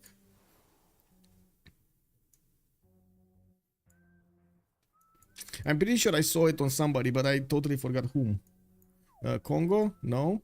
I'm just gonna go one by one and see who actually is trying to build it. America. There we go, America. So it was here. So it's 5 turns. That's not gonna be built. Okay, it's gonna be Macedon that's gonna get it, which is gonna be a massive improvement if he does manage to get the level 2 over here on his units. More defense against ranged units. Now with the knights deployed on the west side, he has the ability to punch through towards Iuno, which was in between city, in between his Gallic neighbor and Egyptian neighbor. Okay, we got some crossbows on the front line. A lot more units coming out from Congo. It looks like Cuirassier attack is getting prepared here. Mvemba Nzinga getting his ballistics in 2, and will need to repair some of his tiles because of the floods. But in the meantime, he is focused on getting as much military, as many pre-builds as possible. So at that moment when he needs to upgrade them, he will have what he needs. Again, a bit of a problem with the gold per turn. Even though you do see a lot of units, this does also mean they will need a lot of time to actually get the gold for them, or I should say a lot of gold for them to upgrade into the proper units. While GoodShoot did jump up to 169 science, Almog is on 158 also. They are on opposite sides of the map here, even though they are opponents. Chicanits are going to finish in 3 turns for Almog, and he's going to get a big boost in his culture per turn. While we do have him with an army being prepared over here in the city of Manaus to go against Antananarivo. That city, actually, the city center, fortunately for him, did not build a new unit, which I'm pretty sure annoys Kid quite a bit. We do have also Kid switching production towards Pikemen. These units are going to be a bit better to defend against Rough Riders, and we do need to see if America is going to manage to get through with his units when he's going to get that upgrade. We do have also Kid on 102 science and 108 culture with a pen brush and voice golden age here. I do think Egypt is dead. Yeah, I think Egypt is dead. I also think Egypt is dead. It's just a matter of time.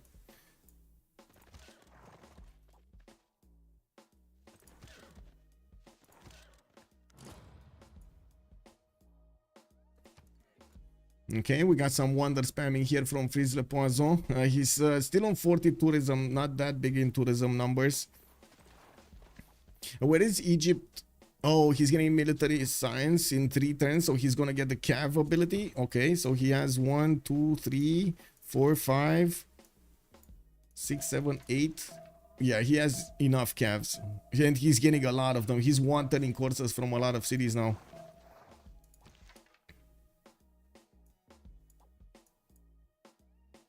Actually, looking at these numbers, if he does manage to get the calves way before these Macedonian knights do manage to get in and do a lot too much damage, I believe he should be fine. He should be fine. Like looking at the gold generation here, they do have gold to upkeep to get the upgrades going. And yes, Macedon is going to get some science points from taking some units down, but definitely when the calves come out, that is going to be a bit too much for these knights to punch through. Cuirassiers are going to be a different problem. Congo from the east, when he's going to start pushing with the cuirassiers, he should sweep away the cities of Egypt one by one, while Egypt will be I think in a bit of a pickle here, fighting off the Macedonian units. Maybe in some cases he's gonna get the experience points, but in a lot of other cases he's gonna have low HP units that are tired after the fight. Macedon will take out so many units before, you think? Okay, so I guess we'll see. We'll see. We got 2 more turns until military science.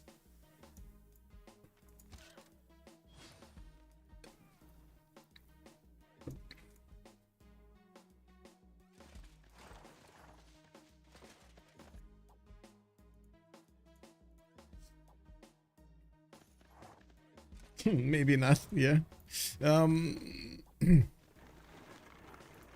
Okay, so let's see how this skirmish goes. It is good that Egypt did manage to put a unit on each tile, and the fact that he's getting them built quite quickly throughout his empire, it's also helping him do the offense. Now, well, Congo is gonna get his ballistics next turn, and he also has quite a few units coming out of his cities. Not only that, but he is prepared on the west side with a lot of knights also. We don't have him with a general though, and by the looks of it, he's gonna need quite a bit of time to get the Renaissance Industrial General. Jeanne d'Arc is the next one, and he needs, oh my god, 305 points in total, while he does already have 135.6. Let's actually take a look. Did he not get a general? Wow. Almog trained fish first. Field cannon. So we do have right now ballistics coming online from Brazil, which is gonna give the boost to America. Looking at America, he's getting a buttress in one. He's delaying getting his rough riders, getting a few bombards and new knights, so he can upgrade them later on. Also building up with the military engineer the pathway towards the front line from his main city, so he can resupply and apply his firepower against Aztec a little bit easier. Now we do have muskemen coming out from Aztec, which are gonna try to fend off an attack from Brazil. Brazil does have quite a few field cannons with cuirassier support in the middle, in the front line, which is gonna help out these field cannons clean up quite easily the musketmen. You can see the musketmen are taking so much damage from just normal field cannons. Imagine these guys benefiting from a general, and imagine these guys also not taking damage when they're shooting. So we'll see how Brazil is gonna get to adapt to the situation. He definitely has a lot of firepower at the moment. Still needs to figure out the strategy he needs to take on Atsakapotzalco's defenses. And by the looks of it, he's just gonna go head first against the first musketman he sees, and then clump up around the other units. Chicanits are gonna finish next turn for that boost in culture and production in that city center, and actually throughout his empire. We do have encampment training project also coming up from Manaus. He's desperately trying to get one of these generals, and it does seem like he's gonna need quite a few projects. Another like 4 projects will need to be made. We do have the Brazilian bombard also getting in range of Antananarivo, which will take out those walls immediately. Brazil will manage to take out also the city center afterwards. We did have Aztecs sending a few Eagle Warrior pre-builds, which are going to turn into their own muskets, and putting the pikemen to the northeast. He's probably going to get metal casting soon, and we'll have piking shot to fend off attacks from those rough riders. Those should be strong enough, definitely should be strong enough. Rinko, good evening, sir. A field cannon in 200 AD. Can you imagine? Does Egypt have a way to escape? Yes, I think so. Well, I guess that way is being cut off right now. Macedon is trying to take Iwunu down, but that city did get James of St. George walls. Those are medieval walls, 150 fortification strength. A bit too tough. A bit too tough. Okay, we got some attacks going on. Looks like Macedon is taking hits and the losses here. We do see him pushing through the Egyptian defense, and he did manage to get quite a few tiles. A wave of units, a wave of knights is already getting pre-built here, or getting a new wave of knights is getting pre-built in his cities, while we do have Kongo needing to upgrade most of his military. We do need to see when is he gonna do it. Looks like GoodShoot did move away. He went towards siege tactics, did not finish ballistics, wants more units, which to be honest does make sense. Looking at also the culture screen, we still don't have a single one of these tourists acquired. FizzLePoisson is 37 right now, while we do have on the other side Tob on 43. He did outpace Almog when it comes to the defense, and we do need to see him getting a lot more campus research projects coming up from his territory. He's trying to get as many of these points to secure Newton and try to get Ib Khaldun. Forbidden City in 5 turns from Bibrax. We do have Isidore of Miletus allowing him to get that extra production there, and of course, as you can see, he did shave off 3 turns with that charge.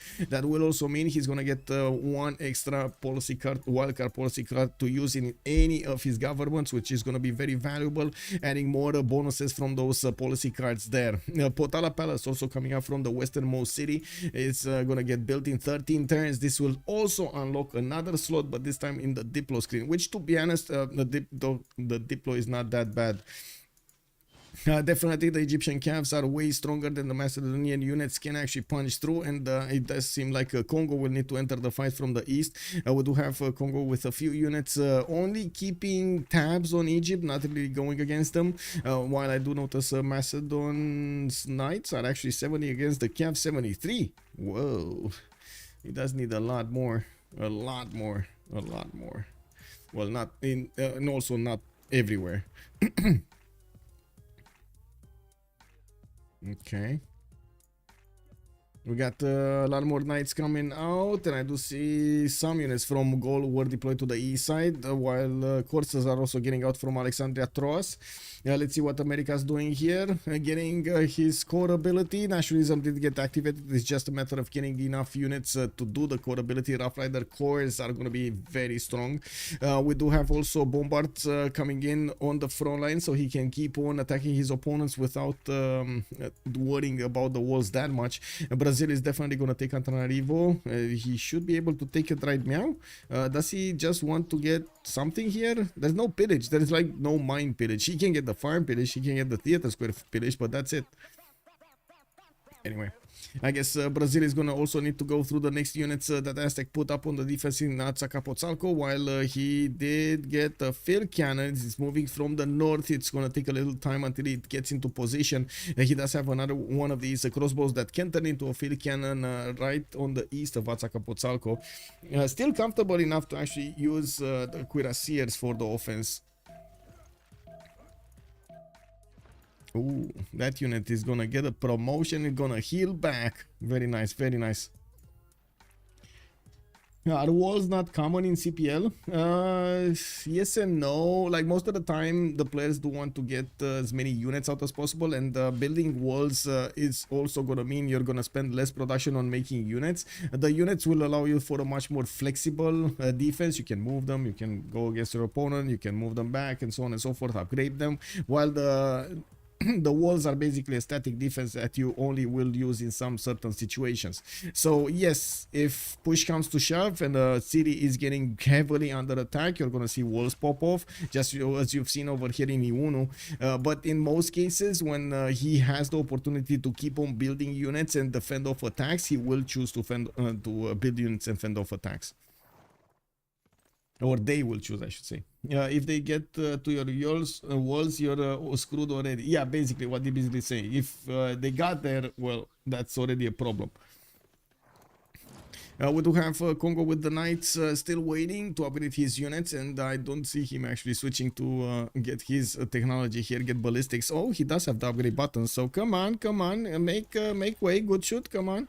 Let's actually see those cuirassiers wiggle. Wiggle. Anyway, we do have Vatican City being taken over by Gaul, and by the looks of it, he's retreating his forces in Samarobriva. 10 turns to build the Potala Palace, while he will finish Forbidden City in 1 turn.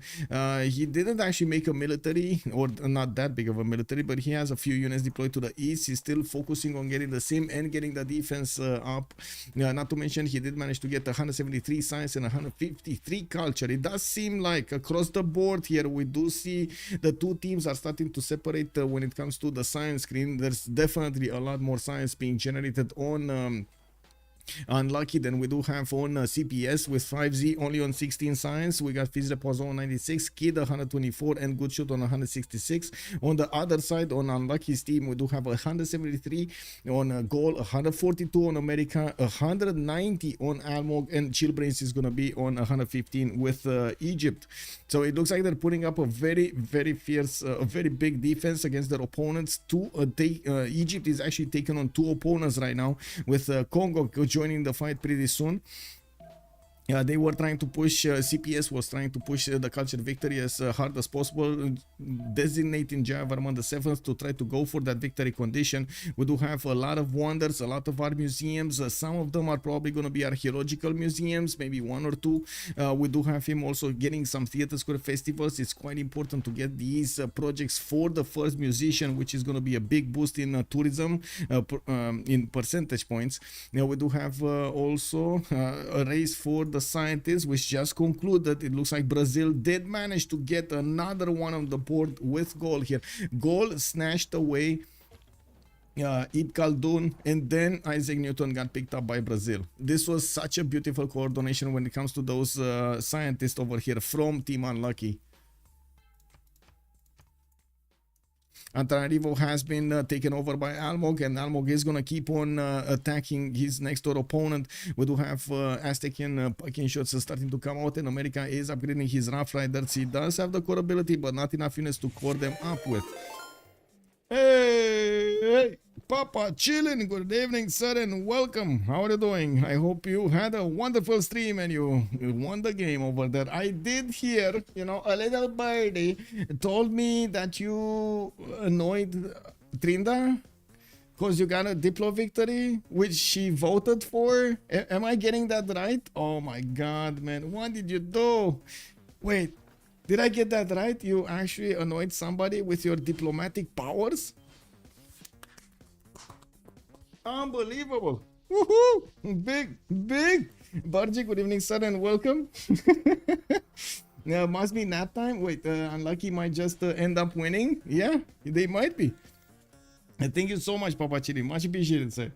Now, also, I do want to put up that shout out right over here. Shout out at Papa Chillin'. Pretty good man over here. Pretty good, man. Pretty good. Much love, man. Much love. Cheers. Have a good evening, and I hope you're going to have a wonderful weekend.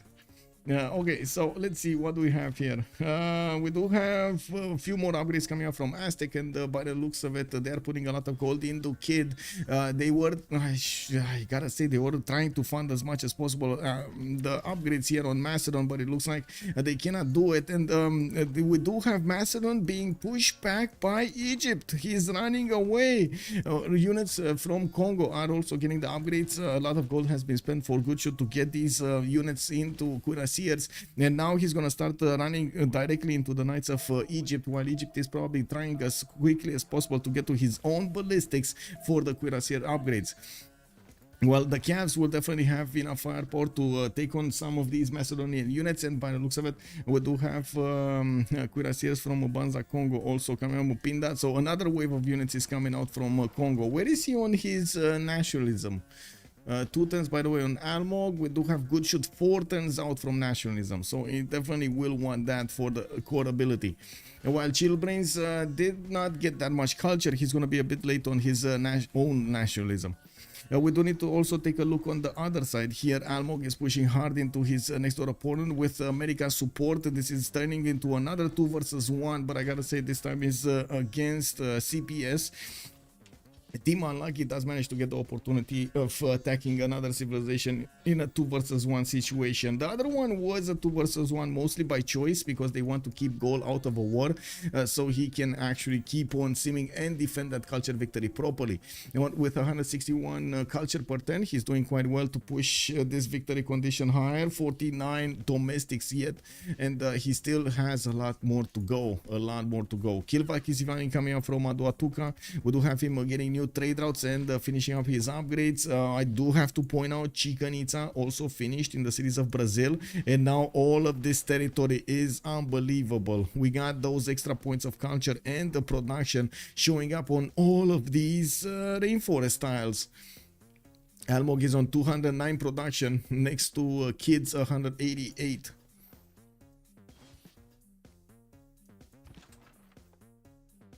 Helicopter kicker, this is going to end up in a top versus Fizz face-off. We might see that. Good evening, sir. Yes, we might see that, exactly.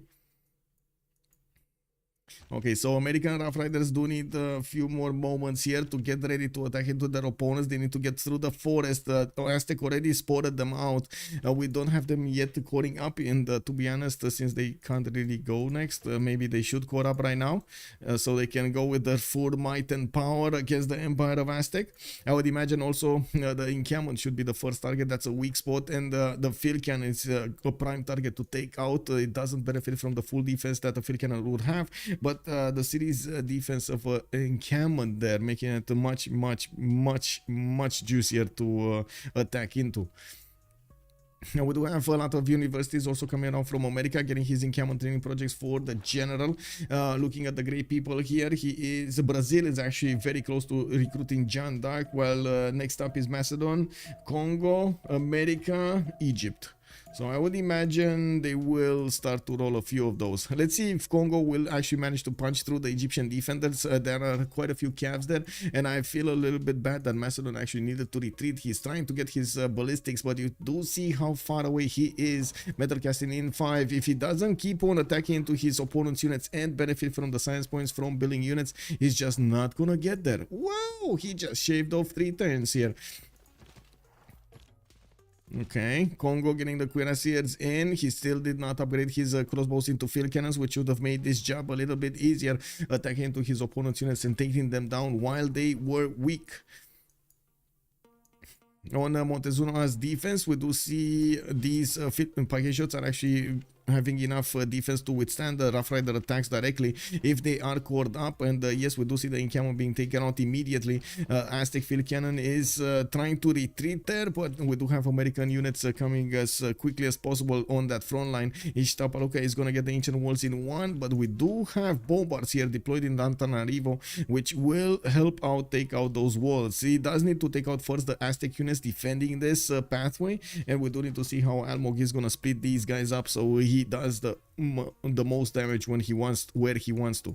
We got some cored up cuirassiers also. Unfortunately, not a lot of production here to get them quickly out. He is one-turning them, but not the cores.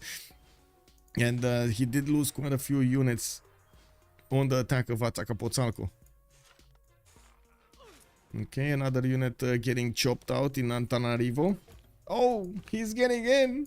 He's getting in. Wait, he's getting into the trader line? Uh-oh. I mean, that's a bit of a boo-boo. I think he's gonna have a boo-boo. Yeah, that's a big boo-boo. A very big boo-boo. Khmer is 415 production. Where is he? Yeah, he is 435 production and 183 faith. Oh, yeah. Oh, yeah. Khmer, big muscles. On the other side, we got Tob on 274 production, but with 158 science and 165 culture. He should be going towards industrialization. He's going to get it in 2 turns, while FizzLePoisson is going military science in 3. Now, well. Wait a second. Khmer going military science instead of industrialization?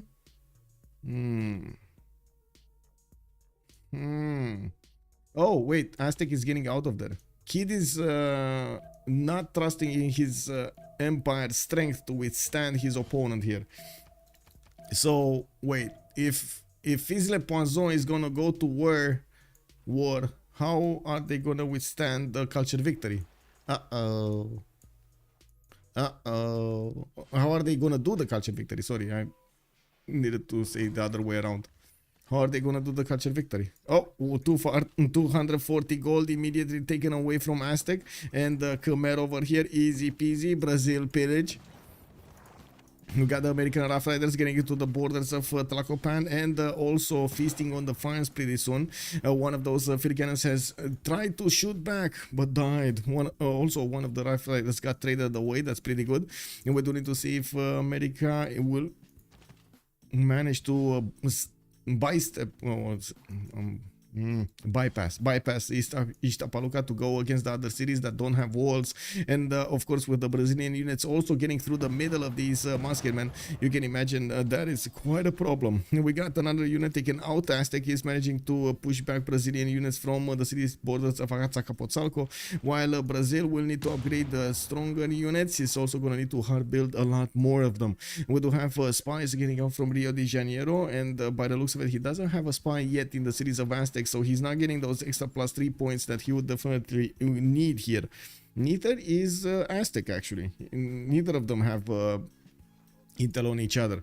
We do need to see what Kongo is gonna do. He was pushing through Egyptian defenses, and with now the support help of Macedon, finally Macedon is getting some courage and pushing his units to the south into those Egyptian camps. He is gonna keep on doing damage until these guys will fall. We do have Kongo with 3-4 lines of cuirassiers going against the units of Egypt, and yes, we do not have yet field cannons that would help him push a little bit easier against these units, nor does he have bombards to come with this army to smash the walls. He's gonna get his armories. I do see new settlers coming out from a few cities. He wants to expand here. He did stay on only 5, got a 6th one in the form of Nalanda, taking it away from his opponents, which, to be honest, it does matter in the whole scheme of things, but unfortunately not having that many cities right now is gonna slow him down considerably in the next part of the game. He's gonna lose his free inquiry golden age, and he already built the majority of his universities, so his science is probably gonna be like around, what, 130, maybe 120, 140. Yeah, we do have Chillbrains next to him with a pen brush and voice. His science is his science, 116 science there, and he's pumping out as many of these calves as possible to withstand the attack. If he does manage to withstand the attack, I'm pretty sure Teddy Rough Rider with Tob and Almog will clean the map eventually. We do need to see if FizzLePoisson is going to have enough strength in his power, in his empire, in his setup to actually counterattack against America to the east side, and at the same time Brazil. The American Rough Riders are making their way past the city of Iztapaluca, going into the borders of Tlacopan, which they are trying to get. Okay, I do see another musketman is probably going to be taken down. And this Brazilian cuirassier is after those traders. And I believe this is the last turn. Yeah, this is the last turn before the new era. So we do need to see the era score. We got Dark Ager, Golden Ager, Dark Ager, Dark Ager, Normal Age Enjoyer. Maybe 4 points. He can acquire 4 more points so he can get his Golden Age. Maybe. A Suz, a Levy, a Peace, something like that. We'll see. Helicopter kicker, it's 2 1v1s. Egypt is defending for gold to Sim while being attacked by Macedon and Congo, while Aztec is defending Khmer while being attacked by America and Brazil. Exactly. Whoever falls first, the other team likely wins. Yeah. Also, Rinko is calling out, it is like chess. It is indeed like chess. It is. I gotta say it is. What?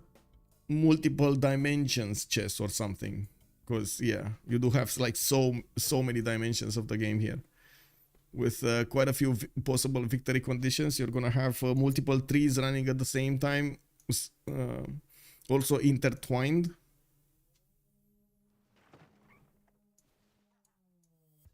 Multiple trees of development. Sorry.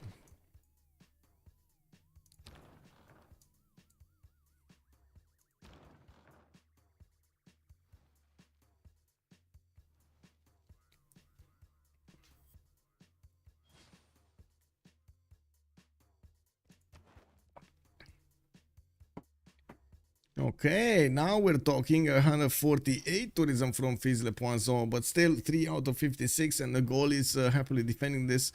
His 180 culture, 184 science, not a problem. Not a problem for the goal. He is also getting a lot of factories going in his empire. He got his industrialization way before FizzLePoisson is even getting close to that. Yeah, that is going to be quite a differentiator between them, even if right now he has 429 production. I'm pretty sure Tob is going to overmatch that pretty quickly. He's already on 350 before he's finishing up his factories and coal power plants. That is going to be a massive boost to his empire production. Not to mention the science is going to give him quite a few advantages. We do need to see if he's going to keep on pushing the culture defense higher and higher. So, or they're going to manage to punch through their opponents. It does seem like Egypt was successful in getting 2 rows of defending calves, and you do see he's trying to resupply them as quickly as possible and promote them if needed. While it does seem like all of the Congo attack is gonna, wow, is gonna retreat. Wow, that is so much gold here. That is so much gold. But at least they're at a stalemate, but at least they kept away Egypt from taking over Macedon. Because I'm pretty sure if Congo units wouldn't have joined the fight, Macedon would have probably crumbled. At least that's my impression of it. We do have cuirassiers and ballistics activated for Chillbrains. He will have the stronger stick at the moment with the same tier technology next to Congo, while it does seem like Congo lost a lot of his science here. He's down to 139. Wow, I actually nailed that kick. 7 out of 59. Whoa, FizzLePoisson getting this faster. 7 out of 59. Okay. Let's see what's getting in. He finished his religion. Yes, he did. Cross-culture dialogue and what's. And now Khmer is on 150 science and 284 culture. He did spread his religion in Congo's territory, and by the looks of it, he will get to spread it in Aztec territory. Oh, he did spread it into Aztec territory. And we do have America pushing through Tracopan's defenses while he has quite a few units to take out. It looks like the city of Ishtapaluca is going to fall to the concentrated power of both Almog and America. GuardianOfTheNachos showing up as a beast. And we do have also Almog pushing into Azcapotzalco on the other front line. He opened up against that city center, and yes, we do have new cuirassiers joining the fight, and he is bringing field cannons, upgraded field cannons with 2 promotions to take out these initial shots. And you do see how much damage they're doing against units that these cuirassiers just cannot push through. These field cannons can easily take them down. Brazil got a knight behind enemy defenses, very dangerous. Yes. Well, in chess, basically any unit you get behind enemy defenses is a problem, right? At least it's not a peon to get onto the last line. Okay, so we're gonna have a pause of 2 minutes while the players are going through their choices here, and we're gonna come back to see what did they choose. Let's go for Wales, because I'm pretty sure nobody's gonna go for that. Okay, so be right back. 2 minutes.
here. I'm here. I'm here. Whoa! They actually got the victory. Whoa, whoa, whoa, whoa, whoa. Who GG'd? Who GG'd? Was this CPS GGing or... Oh my god. Who did it? Yeah, it was CPS that did it. GG, called out by Keith and FizzLePoisson. They did see the firepower coming against them, and it looks like the civilization choice, Brazil, America, with, oh my god, was the correct one. Chillbrains also, we didn't trust at the beginning, but it looks like they did manage to get this win. Unlucky, got the victory. Also GPT, yeah, GPT. That is a problem. It wasn't that much GPT on the other side, but yeah. Now let me finish up the prediction here. We got Team Unlucky. Wow, somebody, so guys, high rollers. We got high rollers here. 101 points to the high rollers. Woohoo! Look at Nsasu go. 157 odds. You got it. LGS, good evening, sir. Yeah, CPS GG. CPS GG. Let me actually quickly move to the channel to have some post-game chat.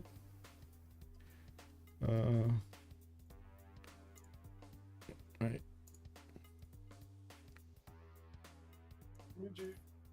GG, well played. Thank you. This was a hard game. Yes. I would imagine Chillbrains over there is a little bit But he was actually overcooked. He wasn't chill, to put it like that. actually for average Chillbrain, he was actually kind of chill. To be honest. Actually, Really? true. Wow. Actually, Yes, actually, yes. yes. Chillbrains is usually never chill, but this game he was pretty chill. Oh, Yeah. he got used to the IRL position. Embrace, was, embrace it, Chill, embrace it. Yes. You know, I've been- you know, not I've any been- normal spawn. I would go ancestral. You know, there's a warlord throne. Yeah. I've been screaming so much at Chillbrains that I don't think he dared to open his mouth anymore. Oh, actually Yeah. everyone has. That's team stress. Yes, this is I gotta say, chat was predicting Khmer is gonna get a very quick culture victory. What do you think happened there? no. I think they Like with catch my- effort. I think with my prod after I'm industrialized, I can pretty easily defend and they can clean the map. Yes, I think so Okay. too. I think it's a bit like I think that people die a bit too early for them to go culture, but they could have tried maybe. They can try. They can, Yeah, they can try. Just they can all escape cell behind Khmer, and he needs to hold the LCV. But I think it's a bit too. It's- And I Like, mean, I'd say- he doesn't have land to CV in either. Like The he problem- can't CV yes. in any good land. I mean, Congo's not dying. That soon. He's Yeah, but I Kind mean, of. Kongo has 5 cities and he yeah, but he's not doesn't dying. have wonders or theaters. But he can rock band him. That's my point. He's Yes, not yes, dying. but if you want a quick CV, you need wonders and you need theaters with like all of the buildings inside.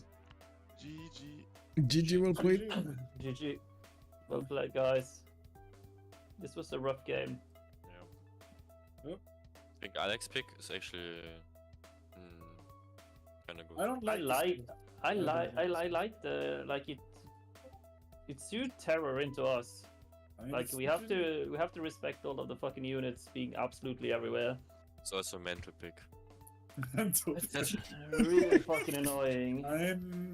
I don't really care about Iral. It is a mental pick though. I care for Emira. I just wanted to. Dude, I care if you're Irel. I want Top to be Irel because when Top's Irel, he just shut the fucks up. And when you're Irel, you talk non-stop. I'll just say, when Just goes- like, need this, I need gold, send me resources, send me horses, send me iron, improve this, do that. Michael, do you have any questions? First of all, what Guardian of the Nachos felt about his spawn earlier. I think that was the weakest spawn of all that we've seen. Drawn. Which one? The last one, this one, yeah, this one. This one. Yeah. I think it's actually not bad. Like Well, yeah, it's good campuses, good industrial zones. my campuses are kinda not like I don't. You need +3 campuses, so you have like you can put the carton on enlightenment, but I have only +2. Maybe I fuck the setup a bit. I think but- I think it's Okay. just a very slow spawn. I think that the position is a lot more important than Yeah. the spawn. I agree. Like I have plantations, which is fine, No. but like Like I don't have any early tempo. Like St. Louis is building granary first. Yeah, that's what I meant. Yeah, that is not ideal. But I lost my wonder spawn bias. Yes. True. You know, you've gained another one. You've got pyramids in capital, but No, that's not in No, capital. it's not That's in capital. B2. My B2 made Colo and my B3 Wow. actually it made Colo and pyramids. And you don't have Magnus in that city. I did have Magnus. We were mainly looking for a spawn where Macedon can only rel one person, so we were Yeah. happy with. Yes. We tried to. We told like we got a remap until we fucking see Master next to one player. Did you And see not my two. spawn? No, not really. But you're My spawn naval, is so terrible. yeah. You have a 3-2 banana, don't you? Yeah, only this. okay. But No tutu, no tutu. Only one banana, 3-2. Just, Really? Oh And no. have fun with this. I mean, Yeah. you're Macedon, no? You need 5 workables per city, and you just build units anyway. So Yeah, but your he spawn didn't doesn't matter. He didn't have 5. Yeah, Are he you was telling like, me he didn't have 5 workables? That's hard. no. You're telling me He I was, mean, it happened on us as well. Like we didn't have any tutus in. Pretty sure I had 3 walkables. no, Then he I has, had he has, also he has, got he has, he 4. has like 6. He has like 6. It's fine. Like the maps before, we didn't have like we had one workable and then you only had bananas. That And was I also only had horrible. That spawn was last month was horrible. Oh yeah. Now I was thinking you're gonna cry about that being in the southern pole then. I Isn't actually it- wanted to play Yeah. that one. They Yes, all, was but fighting all against of them didn't want to play They that one. did. I was like, okay, I'm not next to Macedon. Let's play. this Macedon. Oh Mine my is god. Macedon though. This Yeah. Macedon squad is giga shit.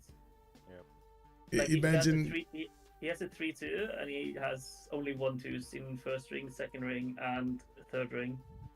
I cannot believe every one of your decisions revolved around Macedon. Where is Macedon? It's- What is Macedon doing? I mean, How it's is very Macedon? relevant because one Yes. player can very easily ERL 2 players, and if you ERL 2 players, you're definitely doing your job. I mean, on this game, he kinda like what's his purpose really in this game? His purpose on this map is literally to ERL as many players as he possibly can. So Yes. for us to counter that, we just need to take that into account. That And then they have, that like, is the game minus plan. Minus And one then player. if it's only one, he can trade 1 for 1. And Alex is, I don't think that hard to hold, especially not if it's like next to Egypt, because Marianos are just not pushable. You know. Wow, Well, you're negative just- Egypt. They are. What do you mean? I'm so far there, man. I almost one-shot you with promotion. What do you mean? Yeah, you Yeah, finished yeah. 1 tile, no? Yeah, but look at your spawn and look at mine. What do you think? You don't kill me, you don't pillage one tile of me. And you have giga spawn. B2 turn 10. What do you mean? True, true. B2 That turn is true. 10 and I just make I Yeah. don't say I would Chillbrains kill had a you, but flood. Chillbrains had a flood like 10-4 or something like that. yeah, imagine if I'm vanilla Civ, I'm just dead. True. I'm not dead because Alexander is so brain dead. You know, I just spam unit and I have 1 tech left behind you. Yes. I mean, I think Yes, I have 1 tech behind you. I agree. Like I think this Civ is actually not that bad on even on maps like this. How come Shaka no? How come no Shaka? On us. On us? No, instead of Macedon. Is I it? like From Macedon, because if you are against vanilla Civ, you Mhm. kill him. You don't ERL him, you kill him. Because you outstat him. You full Okay. just unit, and you kill him because you outtake. Mhm. It's my And opinion. on Shaka, you Undisputed. just kill them later, and you can kill the entire map. Yeah, but if I've got this spawn on Chaka, I'm just ERL spawn and Yeah, I mean, if you I get that spawn on any civ, you're just Yeah. out of the game, honestly. What's the spawn bias? Macedon doesn't have a spawn bias, no? No, But the It's- 5s, I mean, neither does also- Shaka. I mean, 5s, you're comparing one of the best civs on the map on like this specific map. Lakes is literally the best map for the Egypts to a non-spawn by Civ. Like this Civ is gonna consistently have the best spawn on the map. Yeah, I'm not complaining about the spawn. I'm just saying I'm playing against the best Civ on the map, and it can't kill me. This means my Civ is broken too. Yeah, but Chillbrains' job wasn't really to kill you. Job why you picked this Egypt is to make as much gold as possible. And you We denied didn't him doing that. like. We specifically told him like, you're not killing him. You're just setting up. You're just sending money. Like you're making money and you're surviving. Then maybe you can greet Congo. Like Are that's you making- Chillbrains' job in his position. You're making money though, Mr. Children. I see you negative. I'm definitely positive after 40 GPT, dude. Dude, I'm looking at the Civ replay. I'm actually I biggest guess- provider. As long as I can There's complain. no way, I'm sure I gave more than you. I mean, you also have all the traders. That's why Mhm. my traders to you are 20 gold or something. Let's, do you guys have questions as well? Yeah. Get, I mean, I giga chatted it with the merchants. did you have questions yourself? Yes, yes. Because I saw some of your teammates just leaving. What's Khmer go for Colo? What? Did Khmer go for a Colosseum? I don't know. Yeah, I no, don't no, really know, he- man. I don't see I don't see the map and what is going on the map. on Colosseum because there was the good engineer. Imhotep first, so we No, I think no. he don't try. Not this map. The first two maps, Imhotep was first, but the third one, it was bad engineer. It was the population one. Yeah, Bisheng. What? Yes. We don't see that at the first turn. We see Imhotep too. Like No, No, it was him. It was Bisheng. Maybe you checked it, or you or somebody you forgot to probably check it. looked at the wrong. Like the first two turns, the first two maps which we remapped, Imhotep was it, but they change if you Yeah, but- remap.